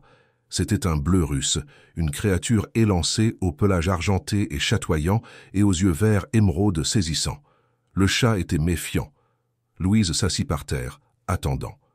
Après un long moment, le chat se déplaça avec une grâce fluide et silencieuse et vint à elle, frottant sa tête contre sa main tendue, son ronronnement un moteur grave et vibrant. Il y avait une médaille à son collier. Le nom était Ombre. C'était bien sûr parfait. Elle ramena le chat à la maison. Sa présence calme et peu exigeante était une petite lumière chaude dans l'opulence vaste et vide de l'appartement. Cette nuit-là, quand Marco arriva, il s'arrêta sur le seuil et regarda le chat, maintenant endormi en boule sur les genoux de Louise. Ombre ouvrit un œil vert, considéra Marco avec un air de dédain aristocratique et se rendormit. « Il semble s'être bien installé », remarqua Marco, avec une pointe de ce qui aurait pu être de l'amusement dans sa voix. « Il ne demande rien », répondit Louise en caressant la fourrure douce du chat. C'était une remarque acerbe, une petite pique verbale dirigée contre lui. Marco s'approcha de son fauteuil. Il ne la regarda pas, mais regarda le chat. Il s'accroupit et pendant un instant à couper le souffle, Louise crut qu'il allait la toucher. Au lieu de cela, ses longs doigts élégants caressèrent la tête argentée du chat, une seule fois. Ombre, à l'étonnement de Louise, ne broncha pas mais se pencha dans le contact. « Tout demande quelque chose, Louise, » dit-il doucement, sa main reposant toujours sur le chat. Son regard se leva et rencontra le sien. La chaleur du moment disparut, remplacée par l'obscurité possessive familière dans ses yeux. Vous seriez sage de vous en souvenir. Ses doigts étaient à quelques centimètres des siens, assez près pour qu'elle sente la chaleur de sa peau. Le moment resta suspendu, un tableau de domesticité terrifiante. L'homme, la femme, le chat entre eux. Une paix fragile, maintenue par le plus fin des fils, un fil qu'ils pouvaient rompre à tout moment. Le chat Ombre devint un tiers silencieux dans leur étrange vie captive. Sa présence adoucit les angles durs de la solitude de Louise, lui donnant quelque chose à soigner, une créature chaude et vivante qui n'était pas sous le contrôle direct de Marco. Du moins, c'est ce qu'elle pensait. En vérité, le chat n'était qu'une autre partie de la cage, un confort soigneusement choisi pour rendre l'emprisonnement plus supportable, plus complet. Les concerts nocturnes continuèrent. La tension entre eux grandissait, s'enroulant plus étroitement chaque jour. C'était une entité vivante dans l'appartement, un prédateur qui rôdait dans les espaces entre eux. Louise le sentait chaque fois qu'il la regardait, un bourdonnement bas et constant de conscience sous sa peau. Elle avait commencé à anticiper son arrivée le soir, son corps se tendant d'un sentiment qui n'était plus seulement de la peur, mais un mélange sombre et effrayant d'appréhension et d'attente. Un après-midi, son monde soigneusement contrôlé fut brisé de manière inattendue. Son nouveau téléphone, celui qu'il lui avait donné, sonna avec un numéro inconnu. Ce n'était pas lui. « Louise, c'est David Martin, du conservatoire. » David, le premier violoncelliste de l'orchestre des étudiants, un musicien gentil et talentueux qu'elle avait considéré comme un ami. « David, » souffla-t-elle, une vague de soulagement et de panique la submergeant. « Comment as-tu eu ce numéro ?»« Ce n'était pas facile, » rit-il. « On s'inquiétait tous, tu as juste disparu. Est-ce que tout va bien ?»« Je vais bien, » mentit-elle. « Je m'occupe de quelques affaires de famille. »« Je suis désolé d'entendre ça. Écoute, j'appelle parce que l'orchestre des virtuoses de Cité d'Argent organise un concours spécial. Le gagnant obtient un solo avec la symphonie la saison prochaine. La date limite d'inscription est demain. Louise, tu dois le faire. C'est ta chance. » Un solo avec la symphonie. Le rêve. Pendant un instant vertigineux, elle le vit. La scène, les lumières, la liberté. « Je ne sais pas, David, » balbutia-t-elle, la réalité de sa situation s'abattant sur elle. « Ne me dis pas « je ne sais pas », insista-t-il. « Tu es la meilleure, pense-y, d'accord ?» Après avoir accroché, Louise fit les 100 pas dans l'appartement comme un animal en cage. Le rêve, maintenant, semblait à portée de main, terriblement tentant. Une rébellion, une façon de récupérer son identité. Elle passa le reste de l'après-midi dans une fièvre d'indécision. Il l'interdirait, bien sûr. Une performance publique attirerait l'attention. Cela lui donnerait un pied dans un monde extérieur à lui. Il ne le permettrait jamais. Mais la graine de la défiance avait été plantée. Quand Marco arriva ce soir-là, il sut instantanément que quelque chose avait changé. « Vous êtes contrarié, » affirma-t-il. « Je veux participer à un concours, » dit-elle, les mots sortant d'un trait. « Un solo avec l'orchestre symphonique de Cité d'Argent. » Son visage resta un masque de calme, mais elle vit une lueur froide et dure dans ses yeux. Non. Le mot unique fut une porte d'acier qui se referma. « Vous ne pouvez pas faire ça, » protesta-t-elle, sa voix s'élevant. « Vous ne pouvez pas contrôler chaque partie de ma vie. C'est ma musique.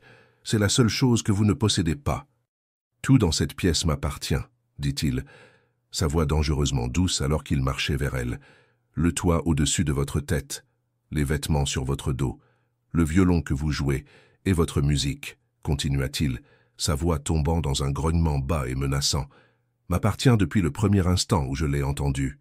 Vous ne vous produirez pas sur scène pour la gratification de 1000 inconnus.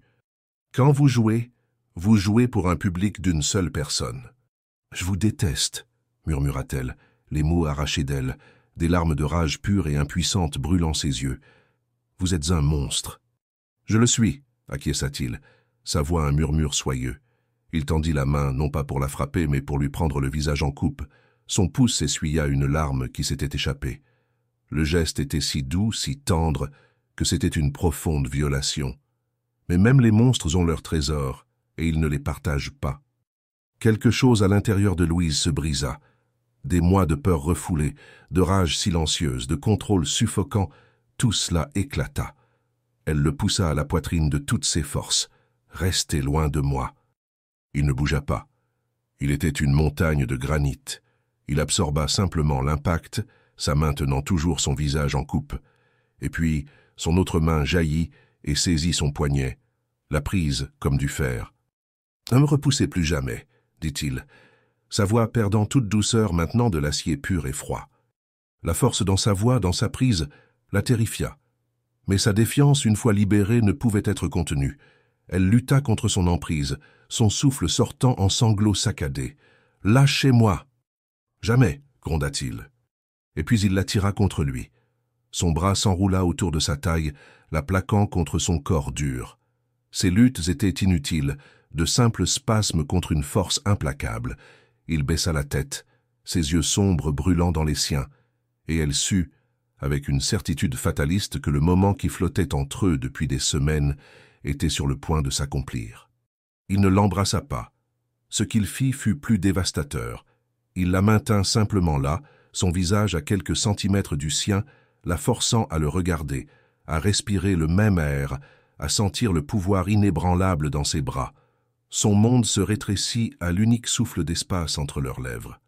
La tension était un acte physique en soi, une possession si absolue qu'un baiser aurait été un soulagement. Ses lèvres s'entr'ouvrirent dans une protestation silencieuse, mais aucun son ne sortit. Son esprit hurlait, mais son corps, pris dans le champ magnétique de sa présence, trahit sa volonté. Le tremblement qui la parcourut ne venait plus de la rage, mais d'une réalisation terrifiante. Le combat était déjà terminé. Il la regarda se briser. Il vit la flamme de la défiance dans ses yeux vaciller et mourir, remplacée par un désespoir sombre. Seulement alors, quand sa reddition fut totale et silencieuse, il desserra son emprise.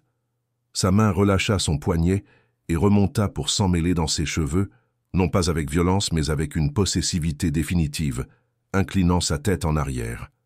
Il n'avait pas besoin de prendre, elle avait déjà été prise. L'acte était déjà consommé dans le silence entre eux. Il était le monstre, il était son ravisseur, il était sa cage. Et à cet instant, alors qu'il l'étudiait, la consumant de son seul regard, elle sut qu'elle était totalement et irrévocablement perdue. La confrontation prit fin aussi brusquement qu'elle avait commencé. Marco recula, sa respiration lourde dans la pièce silencieuse. Il ne la relâcha pas entièrement, mais ses mains se déplacèrent sur ses épaules, la maintenant à une petite distance. Les yeux de Louise étaient grands ouverts, son corps tremblant d'une tempête chaotique d'émotions, terreur, rage et une conscience vertigineuse de sa fascination pour ce pouvoir. Elle se sentait marquée, revendiquée d'une manière plus permanente que n'importe quel cadeau ou menace. Il la fixa, ses yeux sombres brûlant d'une intensité qui la mettait à nu. Elle ne vit aucun triomphe dans son expression. Elle vit quelque chose de bien plus terrifiant, une faim brute, non dissimulée, une possessivité si profonde qu'elle faisait partie de son âme. Il n'avait pas seulement affirmé son contrôle, il avait révélé la profondeur de son obsession. « Il n'y aura plus de discussion sur les concours, » dit-il, sa voix un grognement grave et rauque qui vibra à travers ses mains jusque dans ses épaules. « Il n'y aura plus de discussion sur une vie en dehors de ces murs. Votre monde est ici. Votre scène est cette pièce. Votre public, c'est moi. Comprenez-vous » Louise ne put trouver sa voix. Elle ne pouvait que le regarder, son cœur martelant contre ses côtes comme un oiseau piégé. Le combat l'avait quitté, consumé par l'intensité écrasante de ce moment. À sa place se trouvait une clarté froide et terrifiante. Elle s'était battue et elle avait perdu. Elle avait essayé de s'accrocher à un petit morceau de son ancien moi, et il l'avait arraché de ses mains et l'avait consumé par sa seule volonté. Elle fit un unique signe de tête, presque imperceptible. C'était la seule réponse qui lui restait. Le coin de sa bouche tressaillit, un soupçon de quelque chose qui n'était pas tout à fait un sourire. C'était le regard d'un roi qui a enfin maté une rébellion. Il la relâcha, et l'absence soudaine de son contact la laissa froide et étrangement à la dérive. Elle fit un pas chancelant en arrière, enroulant ses bras autour d'elle-même, une tentative futile de maintenir son moi fracturé. Il se tourna et se dirigea vers le bar, se versant un whisky d'une main sûre. Le contrôle absolu qu'il possédait était monstrueux. Il venait de briser son monde et il se déplaçait comme s'il n'avait fait rien de plus que de conclure une affaire. « Demain, » dit-il, sa voix retrouvant son commandement familier et froid, « nous quitterons la ville pour un moment. J'ai une maison à la campagne, c'est calme là-bas. Vous apporterez le violon. Rien d'autre ne sera nécessaire. » Il l'emmenait, coupant son dernier lien ténu avec la ville, avec l'hôpital où se trouvait son père, avec le monde qu'elle avait connu. Il l'emmenait dans une nouvelle cage, plus isolée, où la seule personne qu'elle verrait, la seule voix qu'elle entendrait, serait la sienne. Louise ne protesta pas. À quoi bon? Elle avait été une résidente de Cité d'Argent. Maintenant, son monde s'était rétréci à la taille d'un seul homme, Sa volonté était la seule géographie qui comptait. Le lendemain matin, la berline noire attendait dans le garage. Ombre, le chat, avait été emmené par l'un des hommes silencieux de Marco pour être soigné en leur absence. Un autre confort, une autre pièce de sa nouvelle vie, retirée par son décret. Elle portait l'étui de l'Amati. Marco l'attendait à l'arrière de la voiture. Le trajet fut long et silencieux. Ils laissèrent derrière eux les flèches scintillantes de Cité d'Argent.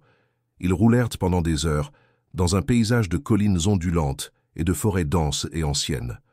Les arbres d'automne étaient une débauche d'or et de cramoisie, un monde magnifique et mourant. La maison n'était pas une maison, c'était une forteresse de pierres sombres et de verre fumé, construite à flanc de montagne, surplombant un vaste lac brumeux. Elle était totalement isolée, belle, sévère et complètement inéluctable. « C'était la maison de mon père », dit Marco, sa voix basse dans l'immense silence. Il l'a construite pour être un refuge, un endroit où le bruit du monde ne pouvait pas atteindre. Il la conduisit à l'intérieur. L'intérieur ressemblait beaucoup à son penthouse, bois sombre, cuir, pierre et d'énormes fenêtres qui encadraient le paysage sauvage et solitaire. C'était la maison d'un homme en guerre contre le monde. Il lui montra une chambre. Elle était belle, lumineuse, avec un lit plus grand que tout son ancien appartement et un balcon privé qui donnait sur le lac. La vue était d'une beauté à couper le souffle, d'une solitude poignante. Cette nuit-là, il ne lui demanda pas de jouer. Ils dînèrent dans une grande salle à manger, assis aux extrémités opposées d'une longue table polie, le silence entre eux aussi vaste et profond que le lac à l'extérieur. Louise toucha à peine à la nourriture exquise. Elle le regardait, cet homme qui possédait maintenant sa vie, et voyait non pas un monstre, mais un homme enveloppé dans une solitude qu'il s'était lui-même créée, une prison bien plus ancienne et plus profonde que celle qu'il avait construite pour elle. Après le dîner, il se tenait près de l'immense cheminée, la lumière vacillante dansant sur les lignes dures de son visage. Il la regarda, et ses yeux portaient une intensité familière et troublante. « Venez ici, dit-il. Ce n'était pas une demande. » Son corps obéit avant que son esprit ne puisse protester. Elle marcha vers lui, ses pas silencieux sur le tapis épais, jusqu'à ce qu'elle se tienne devant lui dans la lueur chaude du feu. Il tendit la main et prit doucement la sienne. Son pouce caressa la peau délicate de son poignet, juste au-dessus du pouls frénétique qu'il devait sentir. « Vous avez peur de moi », affirma-t-il doucement. « Oui, murmura-t-elle. La vérité, un aveu cru et nu dans la pièce silencieuse. « Bien, murmura-t-il, son regard tombant sur ses lèvres. La peur est un commencement. C'est une forme de respect. » Il leva sa main et pressa ses lèvres sur le dos de celle-ci, un geste presque féodal. « Vous avez une âme magnifique et sauvage, Louise Dubois, et j'ai tout le temps du monde pour la comprendre. » Il relâcha sa main et se retourna vers le feu. Louise resta figée un instant, le fantôme de ses lèvres brûlant sur sa peau. Elle regarda son dos, un mur solide de pouvoir, puis la belle et silencieuse pièce. C'était sa vie maintenant, une prisonnière dans un palais, un trésor pour un roi solitaire. La rage avait disparu, remplacée par une résignation creuse et douloureuse. Il lui avait tout pris, mais il lui avait donné une chose en retour, un avenir terrible et certain. Elle se réveillerait demain dans sa maison, elle jouerait de son violon pour lui, et elle vivrait chaque instant du reste de sa vie comme la possession belle, chérie et totalement captive de Marco Bellini.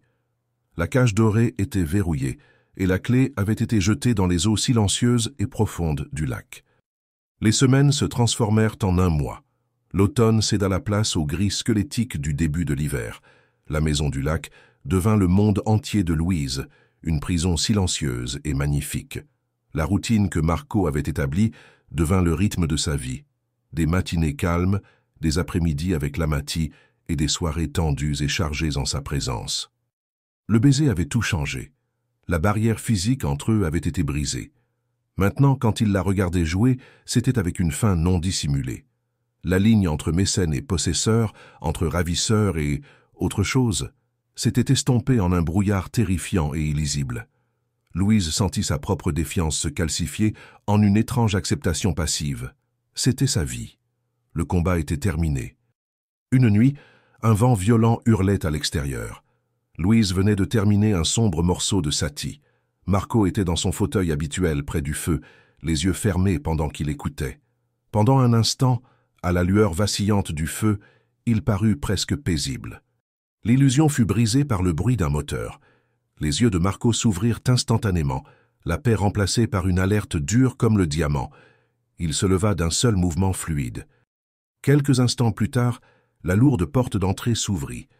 Un homme entra, large et solide, avec une barbe grisonnante et les yeux lasses et vigilants d'un soldat de longue date. « Léo » dit Marco. « Nous avons un problème en ville, Marco » répondit l'homme. Il jeta un coup d'œil à Louise, son expression illisible, avant que son attention ne revienne entièrement sur son patron. C'est la Bratva. Sokolov prépare un coup. Au nom de Sokolov, un changement s'opéra chez Marco.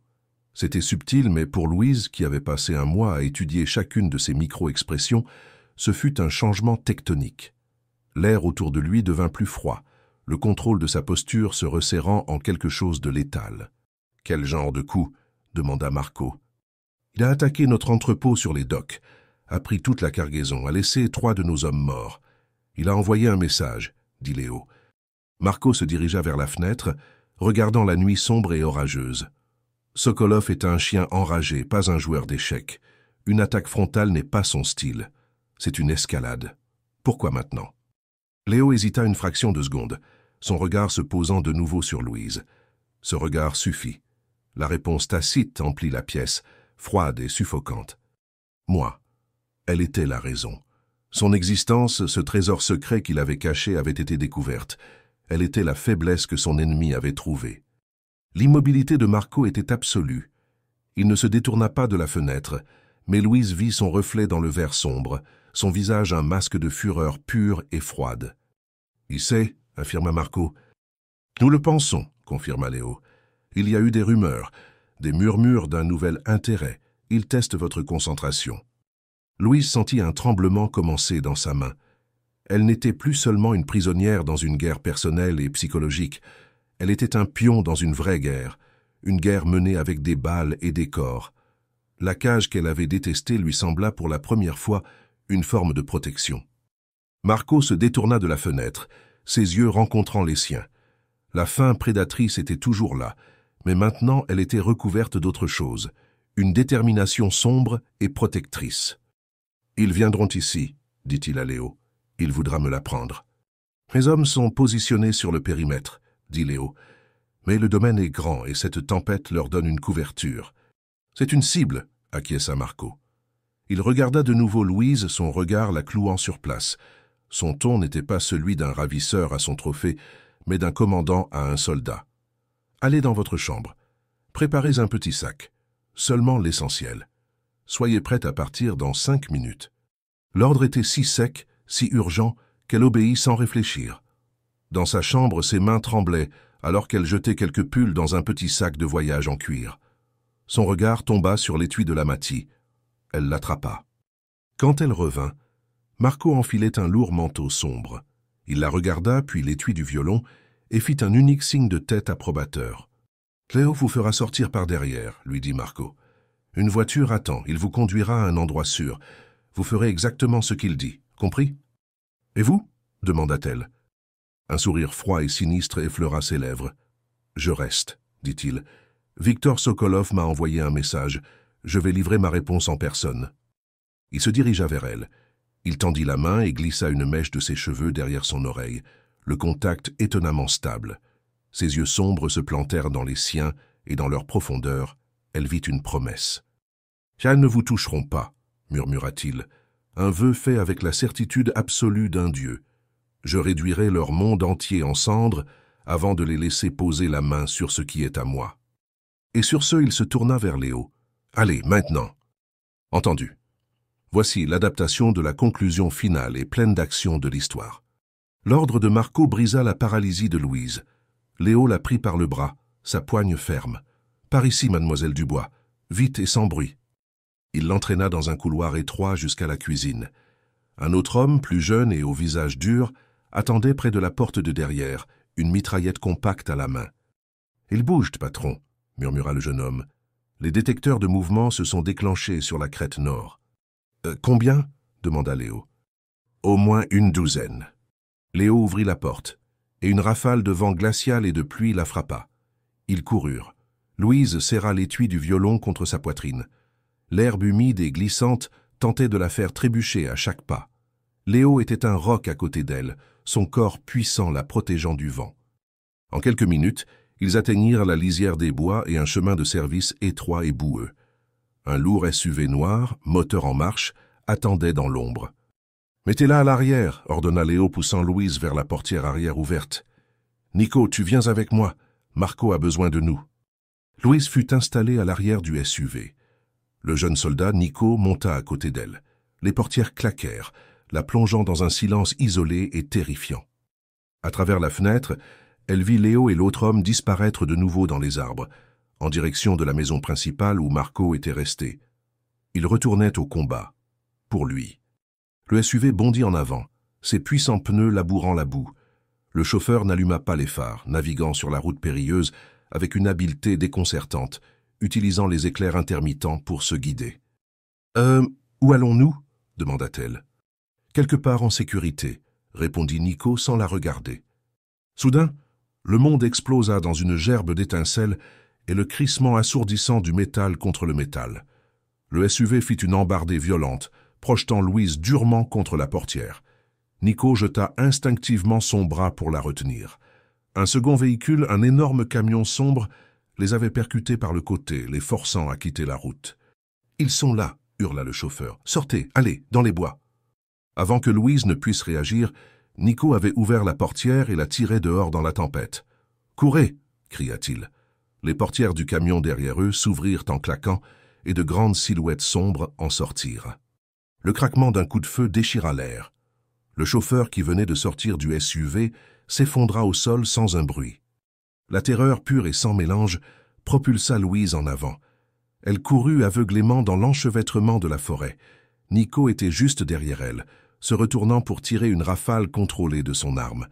Elle pouvait entendre des cris derrière eux, dans une langue qu'elle ne comprenait pas, du russe. Une autre rafale de coups de feu éclata derrière eux, plus proche cette fois. Nico grogna. Il trébucha. « Continuez à avancer » haleta-t-il, mais elle le vit se tenir le flanc et à l'éclair suivant, elle vit la tache sombre s'étendre sur sa veste. Ils débouchèrent dans une petite clairière et son sang se glaça. Deux autres hommes les attendaient. Ils étaient cernés. L'un des hommes était immense, une montagne de muscles avec une barbe épaisse et des yeux gris et morts. Il tenait un pistolet, le pointant non pas sur Nico, mais directement sur Louise. Nico se plaça devant elle, la protégeant de son corps. « Vous mourrez avant de la toucher » gronda-t-il. Le grand homme sourit, et des arbres derrière eux, une nouvelle voix émergea, calme et empreinte d'un amusement froid et glaçant. Quel noble sentiment, garçon, mais très insensé. Un homme entra dans la clairière. Il était grand et mince, vêtu d'un manteau noir cher et parfaitement taillé. Ses cheveux étaient blonds, presque blancs, et son visage était beau d'une manière acérée et cruelle. Ses yeux bleu pâle se posèrent sur Louise, et ils s'illuminèrent d'un regard de jubilation prédatrice et triomphante. « Alors » dit Victor Sokolov, son français parfait. Le petit oiseau a quitté sa cage. Bellini est devenu sentimental dans sa vieillesse. Il aurait dû savoir. J'ai toujours aimé briser ses jouets. Le nom Victor Sokolov flottait dans l'air orageux, un présage de désastre. C'était l'homme que Marco avait traité de chien enragé. Mais en le regardant, Louise ne vit aucune folie dans ses yeux bleus pâles. Elle ne vit qu'une cruauté froide et intelligente. C'était un prédateur différent de Marco. Là où Marco était une créature de l'ombre et du contrôle obsessionnel, Sokolov était un loup qui se délectait du chaos de la chasse et de la terreur de sa proie. « Finissez le garde » dit Sokolov d'un geste dédaigneux, les yeux fixés sur Louise. Le grand homme aux yeux morts leva son pistolet. Nico, blessé et en infériorité numérique, n'hésita pas. Il tira une rafale, un dernier acte désespéré de défi. Le grand homme chancela, mais ne tomba pas. Un autre des hommes de Sokolov, se déplaçant avec une efficacité brutale, tira depuis le côté. L'impact projeta Nico en arrière. Ses yeux, grands ouverts de choc, rencontrèrent ceux de Louise pendant un terrible instant avant que la lumière ne s'en éteigne. Il était mort pour elle. Un homme dont elle connaissait à peine le nom avait donné sa vie pour protéger la propriété de Marco Bellini. La pensée fut un éclat de glace dans son âme. Louise hurla. Sokolov fit claquer sa langue. Quel drame! Il fit un pas vers elle. Louise recula en titubant, ses pieds glissant dans la boue, serrant l'étui du violon comme un bouclier. « Ne me touchez pas !» cracha-t-elle, sa voix tremblante mais remplie d'un venin qu'elle ne se connaissait pas. Sokolov rit, un son sincèrement amusé qui était plus terrifiant que n'importe quelle menace. Piquante, je vois l'attrait. Mais vous vous méprenez, petit oiseau. Vous êtes un levier, une clé belle et fragile pour ouvrir l'empire de Bellini. Son regard la parcourut, clinique et insultant. Mais j'avoue, je suis curieux de savoir quel son fait un violon de 300 ans quand on le fracasse contre un arbre. La menace était si cruelle qu'elle lui coupa le souffle. Il menaçait non seulement sa vie, mais son âme. « Tu ne poseras pas un doigt sur elle, Victor. » La voix venait de l'obscurité derrière les hommes de Sokolov. Elle était grave, calme, et portait une autorité qui tranchait avec le hurlement du vent. Marco. Les hommes de Sokolov se retournèrent, levant leurs armes. Trop tard. Des ombres, des coups de feu retentirent. 2 des hommes de Sokolov tombèrent avant même de savoir d'où venaient les tirs. Marco entra dans la clairière. Il n'était pas seul. Léo et 2 autres hommes, tous en équipement tactique sombre, se matérialisèrent depuis les arbres. Marco lui-même tenait un pistolet avec une aisance calme qui témoignait d'une familiarité de toute une vie. Sokolov sourit, ses yeux pâles brillants. « Marco, si aimable de ta part de te joindre à nous. »« Mes hommes meurent pour une cause, Victor, » répondit Marco, sa voix un contrepoint grave et mortel au ton moqueur de Sokolov. « Les tiens meurent pour ton ego. Laisse-la partir. C'est entre nous. »« Mais elle est ce qui est entre nous, » rétorqua Sokolov, son amusement grandissant. Il se déplaça latéralement, se positionnant plus près de Louise, sa main s'avançant pour attraper son bras. « C'est la nouvelle pièce sur l'échiquier. »« Retire ta main d'elle, » dit Marco. Les mots ne furent pas criés. Ils furent prononcés avec une finalité calme et absolue, une promesse d'anéantissement. Louise vit le calcul dans les yeux de Sokolov. Il avait ce qu'il voulait. Il avait Marco à découvert, sa concentration réduite. La main de Sokolov jaillit, non pas pour le bras de Louise, mais pour l'étui du violon. Il le lui arracha des mains. « Non !» cria Louise. « Je pense que je vais prendre un souvenir de cette soirée, » dit Sokolov avec un sourire, reculant vers le couvert des arbres. Il avait gagné. Il avait l'otage ultime, la seule chose qu'il savait que Marco appréciait. Mais alors que Sokolov se retirait, le propre sourire froid de Marco revint. « Tu as toujours été un imbécile, Victor. Tu crois savoir ce que j'apprécie. » Puis Marco fit quelque chose que Louise n'aurait jamais pu prédire. Il leva son pistolet, sa visée stable, ses yeux ne regardant pas Sokolov, mais directement elle. « Pardonne-moi, Mia Cara, » murmura-t-il, et il tira. Le tir n'était pas pour Sokolov, ce n'était pas pour ses hommes, c'était pour l'étui de l'Amati dans la main de Sokolov. La balle frappa l'étui avec un craquement écœurant de bois et de métal éclaté, l'arrachant de la prise de Sokolov et l'envoyant tournoyer dans la boue. Pendant une seconde, tout le monde se figea. L'audace de l'acte était incompréhensible. Marco venait de tirer sur l'otage. Il avait endommagé le trésor inestimable pour prouver que ce n'était pas le prix. Sokolov fixa l'étui en ruine, puis Marco, son visage un masque d'incrédulité. Dans ce moment d'hésitation, il comprit enfin. Le violon n'était qu'une chose. Le vrai trésor, celui pour lequel Marco brûlerait le monde, était la femme debout à côté de lui. Et dans ce moment de distraction, Léo et les hommes de Marco ouvrirent le feu. La clairière explosa dans un vacarme assourdissant. Marco ignora la fusillade. Toute son attention était sur Louise. Alors que les balles fusaient dans l'air, il se déplaça, comblant la distance entre eux.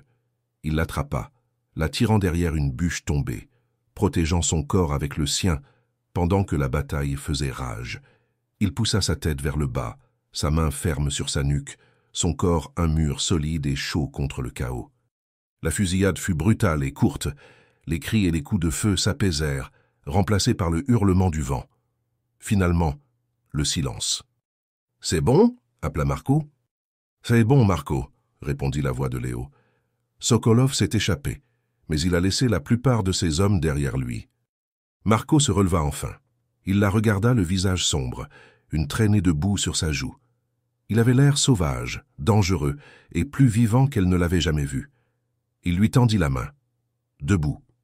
Elle prit sa main et il la remit sur ses pieds. Elle était couverte de boue, son corps secoué de tremblements incontrôlables.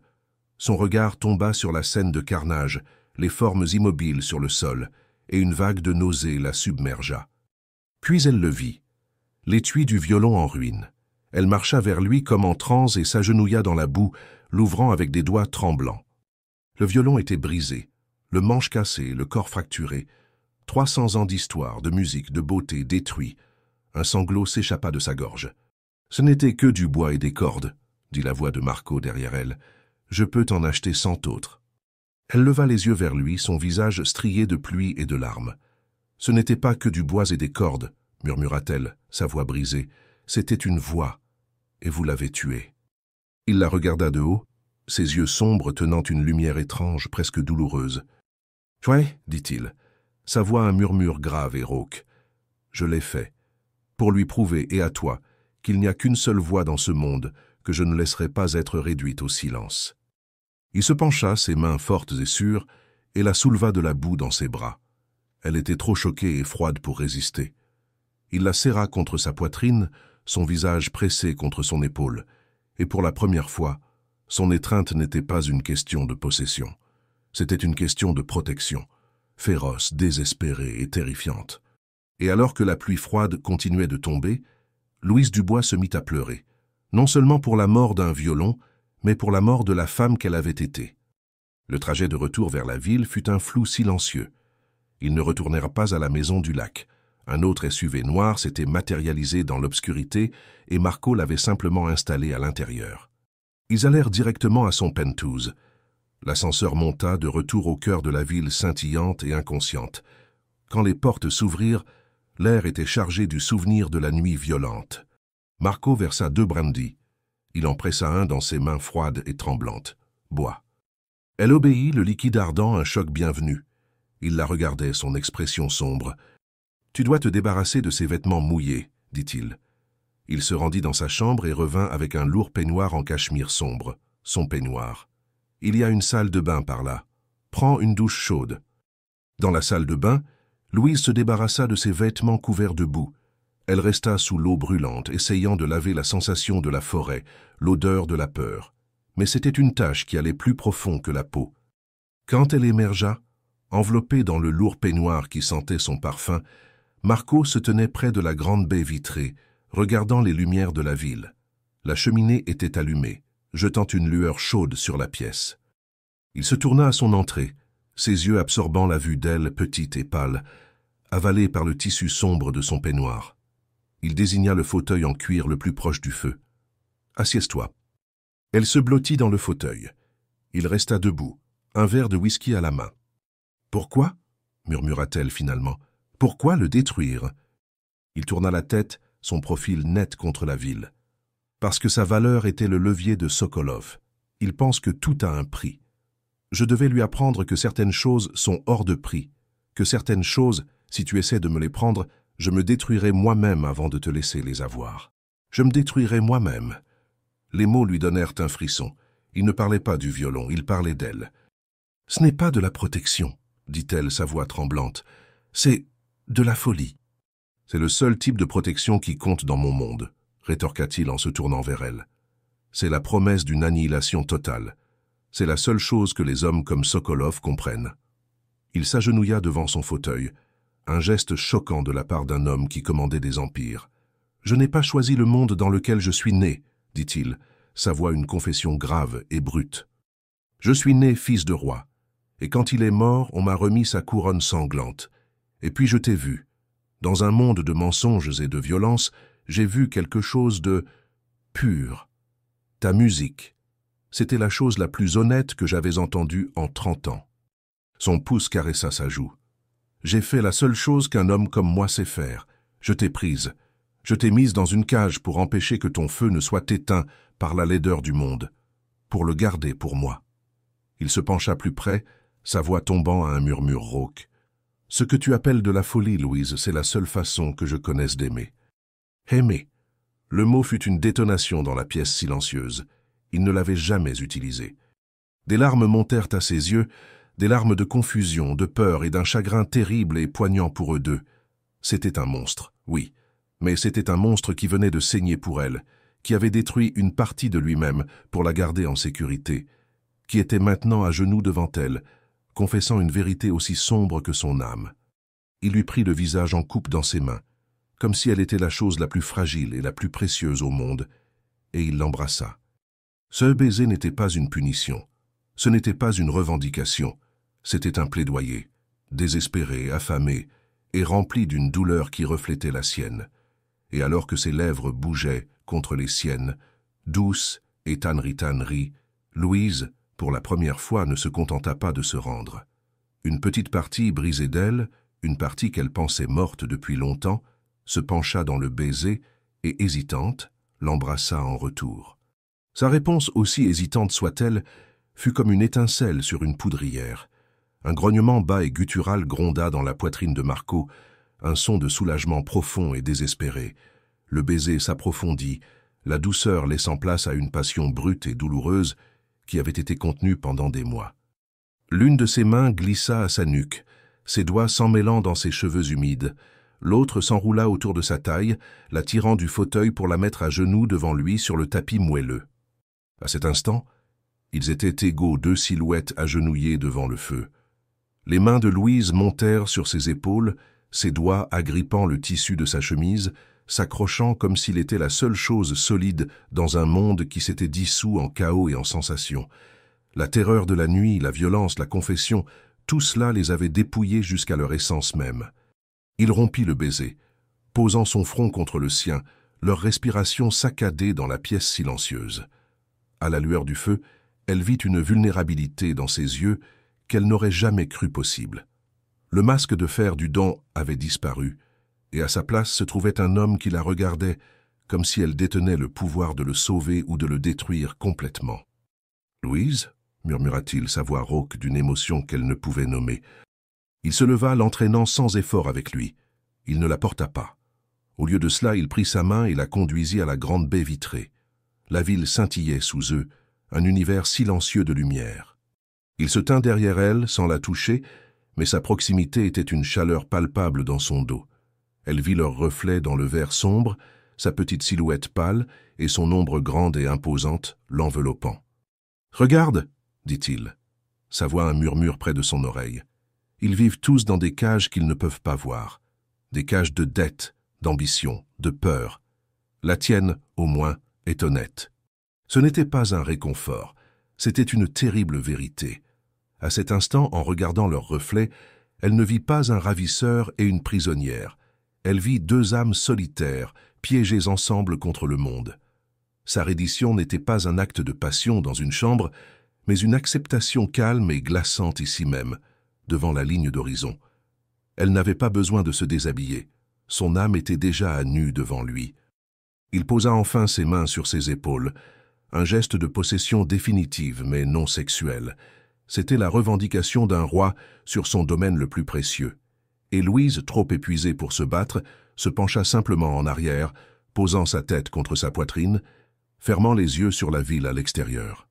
Dans l'obscurité du penthouse, ils trouvèrent une sorte de paix violente et sombre, un sanctuaire construit sur les ruines de ce qu'ils étaient autrefois. 6 mois plus tard, le son d'un violon emplit de nouveau le penthouse. C'était un nouvel instrument, un guarneri. Mais la musique était différente. Il y avait toujours une profonde tristesse dans les notes, mais elle était maintenant traversée par une passion puissante et envolée, la musique d'une âme qui avait vu l'abîme et avait survécu. Louise Dubois abaissa son archet. Marco était là, comme il l'était toujours, écoutant avec une attention qui était une forme d'adoration. Leur vie avait trouvé un nouveau rythme. La cage était toujours une cage, mais les portes étaient déverrouillées. Elle n'avait nulle part où aller, parce qu'elle ne voulait pas y aller. La peur avait été remplacée par une intimité complexe et dangereuse. Il se leva et vint à elle, prenant ses mains. « La symphonie organise des auditions, dit-il.